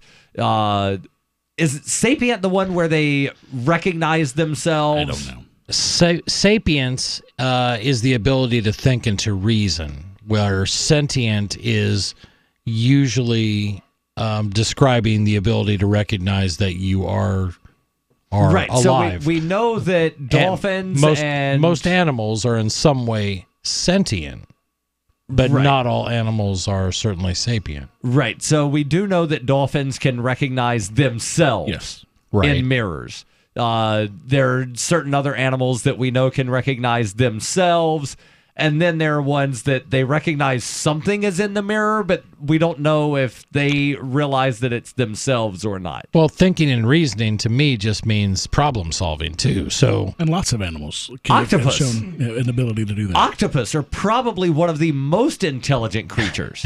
And I love the theory. I mean, you guys, we never covered it on the show, but that octopus, there's a couple researchers that have determined that there's a strong likelihood that octopi are from another world. Oh, and the claim is there's not a lot of fossil evidence. Well, it's not only they're not skeletal animals. No, they're not going to leave fossil evidence. The real argument was that they are so completely different from any other life form on this planet, except for squids and several other sea creatures that also don't have skeletons. Right, but the difference is they listed grew much more than that. I'll bring in this story, Darryl. You just like to shoot stuff down from the hip sometimes. Well, I've heard when it sounds ridiculous. I've heard other podcasts go into details on that. Right. And it's absolutely ridiculous. Let's try going to his mind's made up. The Discord call-in line where hopefully Otis is there. Otis, are you there in the Discord call-in line? Listen, I'm always prepared. I'm always ready. I'm not your average caller. You're breaking up there, Otis. Can you hear me, sir? Sir, can you hear me okay? I can barely hear you now. Slow down. And take a deep breath. And what's on your mind? Can you hear me okay now? What is on your mind, Otis? Well, I just wanted to talk about the Dolphins, but I actually also wanted to talk about the New York Yankees, the big win out there. I'm sure you guys have followed it. They beat the other team for an incredible championship of the wild card. So, I mean, have you guys been following that? I mean, what's going on? I don't follow baseball. I know that the Cubs had a game a couple nights ago. I don't know if they won. I just know that they had a game. Okay, you're being very disrespectful. Very disrespectful of the great New York Yankees, the best baseball team of all time, sir. All time. You need to show more respect to the New York Yankees. So what happened? Trust me on that. Did they win the game? Who did they beat? Okay, let me tell you. What was Aaron the score? Judge, this guy is a massive guy. First inning, hits a bomb, 2-run home run to start off the game. Absolutely incredible. Otis. The Yankees end up winning 7-2. 7-2. Unbelievable. This guy needs to be a color commentator. Otis, who were they playing? They were playing, Billy Bean, the Moneyball team. Okay, Wow. that's who they were playing. That Unbelievable. tells me nothing, Otis. Thank you for that call. Either you guys ever watch Brockmire? I have no idea what you're talking about. Okay, it's a TV show. Must be. But that guy should be a character on Brock. Well, I mean, he could have been a commentator at a ball game. He actually did a pretty good job. I'll give him that. Let's go to Penguin 2.0. Penguin 2.0, you're on Free Talk Live. Go ahead with your thoughts. Oh, man. Yeah, I was just eating dinner, man. I was just listening to Otis's call, man. How are the Yankees doing there, Penguin? I guess pretty good. Greatest of all time. Yeah, but I wanted to call about mainly I decided what I want to call about when I was listening in the first hour with, excuse me. See, I told you I was just eating dinner and everything. I didn't know you were going to get me on so fast. Oh, well, you didn't have to call while you were eating dinner. You could have called after. I always go ahead. I always listen when I'm All right. running out of time here. Basically, I like to listen. I like to read up and discuss and learn more about, anarchist philosophy and economics and of a stateless society and stuff like that. And really trying to delve into it because, we could very well end up in a position where the state violently collapses, not through overflow, but the collapse of the state would be, if not, even if gradual, would be violent. There would be collateral damage. It'd be difficult. It's good to discuss these things because we do believe that the state is, basically an outdated institution. Mm-hmm. But, really what you were talking about in the first hour really speaks to me. And that's the idea of if the state was to completely peacefully transform, what would you want to transform it into? And I mean, what would be a one or, a few steps away from what we have now? And that's really that kind of decentralized, you were saying panarchy or panarchism, the idea that which is how things should be. The different areas, different regions, different states, for example, could exist and coexist and have some kind, have a trade union, have some sort of union, but where people can live around their own, kind. Right. Excuse me. Have less common rules. Have decide for themselves their tax structure and their all of their laws that go into our everyday lives, like our family, our bedroom, our kitchen. Like the idea that 350 or more people should be bound by common sets of laws on these things just seems absolutely. I know we're kind of homogenizing, right? But I mean, I would like to see that to be reversed. So that's where the conversation definitely went into. It went into the sort of geographical differences. But I was more intrigued by the discussion of ignoring geographical divisions and just saying there are several layers of organization that you may choose to take part in or none. Right, and there are a lot of historical examples, and Penguin, thank you for Thanks, the man. call. Lots of historical examples of polycentric civilizations.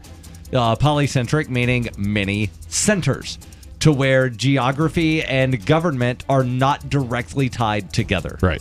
Your calls and thoughts welcome. 855-450-FREE, 855-450-3733. This is Free Talk Live. Your calls and thoughts welcome about whatever is on your mind. Does your dog itch, scratch, stink, or shed like crazy? Come to Dynavite for help. Order a 90-day supply of Dynavite. Pick up 2 bottles of Lico Chops, get the 3rd bottle free. New improved Lico Chops with omega-6, omega-3, vitamin E, and now 6 extra direct-fed microbials. Even better for the digestive tract and immune system. And dogs love it.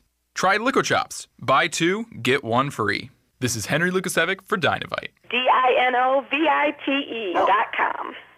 Are you a cryptocurrency advocate? The Crypto Tip is the ideal outreach tool to help new people discover cryptocurrency. It's a printable business card-sized tip that you can give to service providers, preferably in addition to a good cash tip. When the server scans the QR code, it'll bring up an explanation of cryptocurrency, how to install a wallet, and allow them to claim the tip. If they don't claim the crypto, you get your tip refunded to you after a time period you specify. Plus, if they do claim the tip, you get an email alert. Create as many tips as you want at cryptotip.org. That's cryptotip.org. Let's talk tough. Let's talk comfort. Let's talk about down-home value. Made in the USA blue jeans, like you wore as a kid. Remember? There's a place down in Tennessee where they make blue diamond gusset jeans. They so pride in every stitch. Guarantee you love the way they fit. They put a diamond gusset in the crotch where you need it most. Blue diamond gussets got it, others don't. For good old-fashioned comfort, get Diamond Gusset jeans. Every stitch guaranteed. And our Defender motorcycle jean comes Kevlar reinforced. See them at GUSSET.com, that's gusset.com, or call 888-848-7738. That's 888-848-7738. Diamond Gusset jeans got it, others don't. Free Talk Live. It's if I'm watching not a cable, just regular news, and they give me the news, and the next flash is 2 people fornicating, okay? And then every other word is F-U, a B-I-C, a hoe, and all this stuff, and penis. Do you think I need to say that? That's not acceptable no matter what. You're saying free airwaves. For anything goes for anybody. For public access, yes. That's exactly its purpose. That's the purpose of it. Why not? Do you run a red light in front of a cop? Probably not in front of a cop because he'd hurt What's me. the same difference if you're going to have that kind of FU and seeing 2 people fornicating after they just said the weather is 92 degrees and 5 inches of Wait, I think you're a little confused about something No, here. I'm not confused. Point of information. You're trying to confuse people. Let's clarify free then. Airwaves are free within limits. Free Talk Live, 7 nights a week from 7 to 10 Eastern, live on the Liberty Radio Network at LRN.FM. If you want to know the latest about Free Talk Live before we go on the air, all you need to decide is how you want it delivered. It's your choice. Visit news.freetalklive.com. You can get emailed announcements and participate in contests via our email updates list. Plus, we have a Twitter account that you can follow and a Facebook page where you can become a fan. So visit news.freetalklive.com to get news about Free Talk Live as soon as it's announced and the way you want it delivered at news.freetalklive.com. That's news.freetalklive.com. This Your Family Today tip is brought to you by Nestle Toll House Refrigerated Cookie Dough. Who would you bake some love for? Find fun and easy baking ideas at tollhouse.com. Kids love doing arts and crafts projects, especially when you join in. Try channeling all that artistic energy into the kitchen and bake up some creative treats together. Think of your art supplies as the frosting, sprinkles, and decorating gels, and use cookies or cupcakes as your canvas. For more tips like these, visit us at parenthood.com/yourfamilytoday. Do you love Twitter? Make sure you favorite the LRN.FM Twitter account so you can receive our tweets at twitter.lrn.fm. That's twitter.lrn.fm.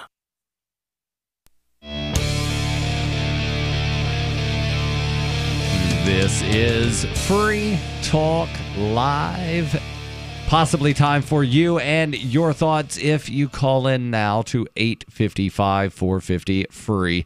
855-450-3733. In studio tonight, it's Darryl, Rodger, and Chris. And coming up in 1 month from today, I will be running the New York City Marathon as a member of Team Innocence Project. And so far, 2018 has been a banner year for the Innocence Project. Since January, 9 of their clients have walked free. These are innocent people who combined to serve more than 200 years in prison for crimes they did not commit.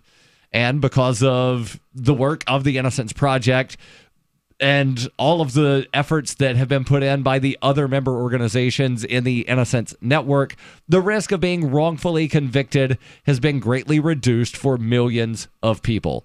October 2nd was International Wrongful Conviction Day. It's a day that is designed to draw attention to countless innocent men and women who remain behind bars and the need to reform our broken criminal justice system.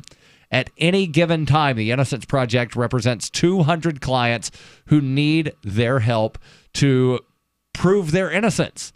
This year, the Innocence Project helped pass a first-in-the-nation prosecutorial oversight law in New York, and they also got eyewitness identification reforms passed in New Hampshire and Louisiana, and they can do more with your help. And you can help by going to run.freetalklive.com. All of the money raised through run.freetalklive.com goes directly to the Innocence Project.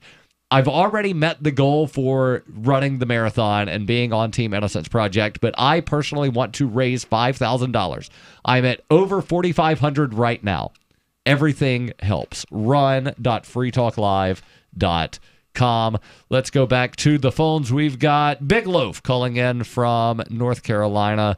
Big Loaf, you're on Free Talk Live. Go ahead with your thoughts. Yeah, good evening, gentlemen. And Rodger, I'd just like to say specifically to you, thank you for your courage and all the great podcast material you're putting out there.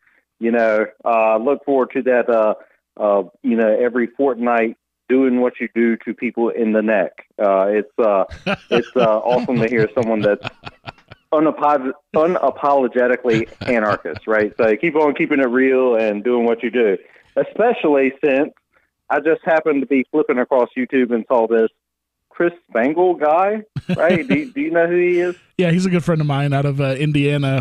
He runs the We Are Libertarians podcast. Yeah, what's up with this status American flag on his wall, right? I mean, what's this guy doing? Well, you know, Chris loves to troll. He is a very big troll and a meme warrior and all of that sort of thing. So he's a libertarian. He's a libertarian. And he's more libertarian than most, but I would not go so far as to say that he is a pure voluntarist libertarian by any means, but Chris is a good guy. Right. Well, I think he's given his co-host drugs because they just look totally zoned out, and he's given a diatribe about his life. And I'm watching this, and I was like, Roger Paxton's on Free Talk Live. They thank him for his courage, remind everybody to donate to him, and amp.freetalk live for Free Talk Live. And, yeah, just keep on doing what you do. Big Loaf, thank you for the call. And since he mentioned you do have a podcast. I have a few, yeah.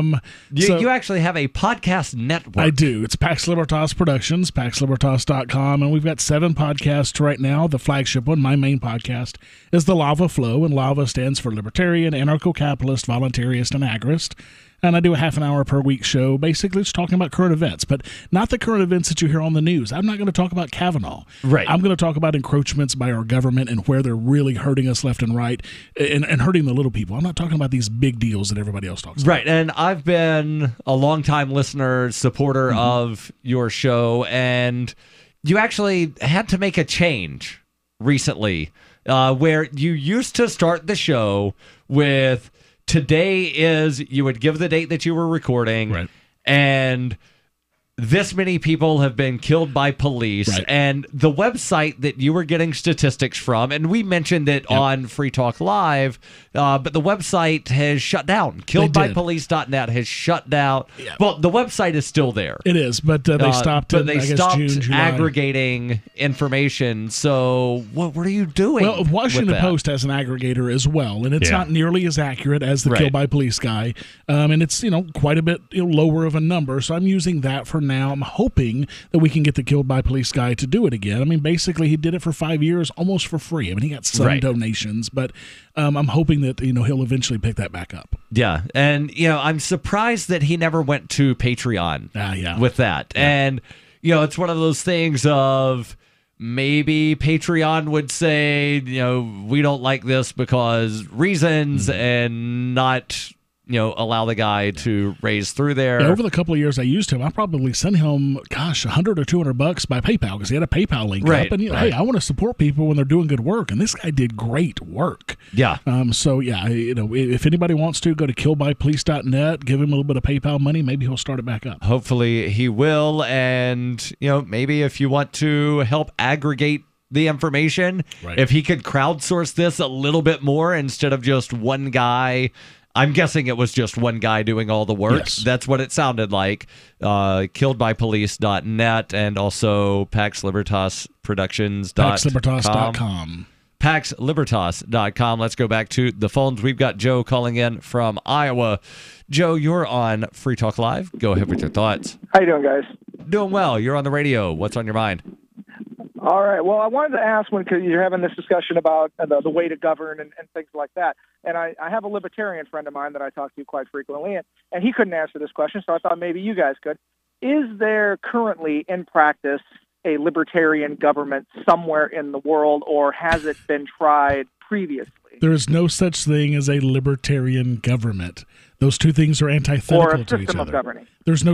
Those two things are antithetical to each other. Yeah, the problem we'd have would be the word govern. Ideally, libertarianism is about self-governance. So more or less an anarchist type. There's no central type of government, or nobody basically regulating anything. Right. Or, and here's where we get into kind of interesting discussions, I think, is when you talk about voluntary communities and whether they could choose, whether I as a libertarian could choose to live in a society that has its own rulers or its own rules and things like that. What if it afforded me a much freer world than the world I live in? And maybe they do supply some services, Maybe I'm okay with that. Well, and sure, you would have, but the difference is government requires force. And that's where you're talking about, there's no such thing, in my opinion, as a voluntary government. I think you would have to have a different name for it, some sort of incorporation or something like that. Right. But I don't think that you can legitimately call it government unless force is there. But if I voluntarily joined, if I said, yes, I'll pay your taxes, I think it's a good deal. But that's not government anymore because they're not using force. It may be some sort of a governing body, but it's not government. What if I joined and they say, now that you're in, you must continue That's certainly to not pay. libertarian. Right, and there are examples throughout history of stateless societies. 9,000 years of Ireland, for example. Right, Ireland for a really long time. A lot of what is now the Arabian Peninsula for a really long time was stateless. And what would probably now be described as polycentric, to where you would have Jews, Muslims, Christians, and pagans living in the same towns next to one another. Right. But they all operated under different governmental structures. Yeah. But as far as currently existing, probably the closest thing would be Liberland. Well, but it doesn't even really exist, though. Well, it's not internationally recognized, and every time anybody's tried to go to the piece of land, they've been arrested by the Croatian government for violating something, even though Croatia acknowledges we don't actually own this piece of land. It exists on paper, and that's it. So go ahead, Colin. Well, wouldn't the U.S. really be? At this time, wouldn't it really be by the consent of the governed? Because we do recognize that there is a majority between the two major parties, right? And the majority of people identify with those parties and vote with those parties. Isn't that kind of consent by that? If that's the case, then, Joe, then I withdraw my consent. What do you think the government's going to do to me if I withdraw my consent and I say that I refuse to pay taxes, I refuse to follow your laws? Do you think that that's going to go over well with our government? I'm still waiting for my form. I'm still waiting for the consent form. Our system, there has to be a majority of people that will agree to a certain set of rules for everybody, because otherwise that's exactly what you have would be anarchy. If everybody does I'm okay with anarchy. Play by the same rules. Well, the problem, Joe, and thank you for the call, the problem that you run up with when it's majority rule is you then infringe on the rights of the minority. And I wish we had more time to continue this discussion, but we're out of time for tonight. But we'll be back tomorrow, as we are every night of the week. This is Free Talk Live. Is spreading the message of liberty, cryptocurrency, and peace around the globe worth $2 per month to you? As you may already know, in addition to our internet feed, LRN.FM broadcasts on free-to-air satellite across North and Central America, as well as Sub-Saharan Africa. And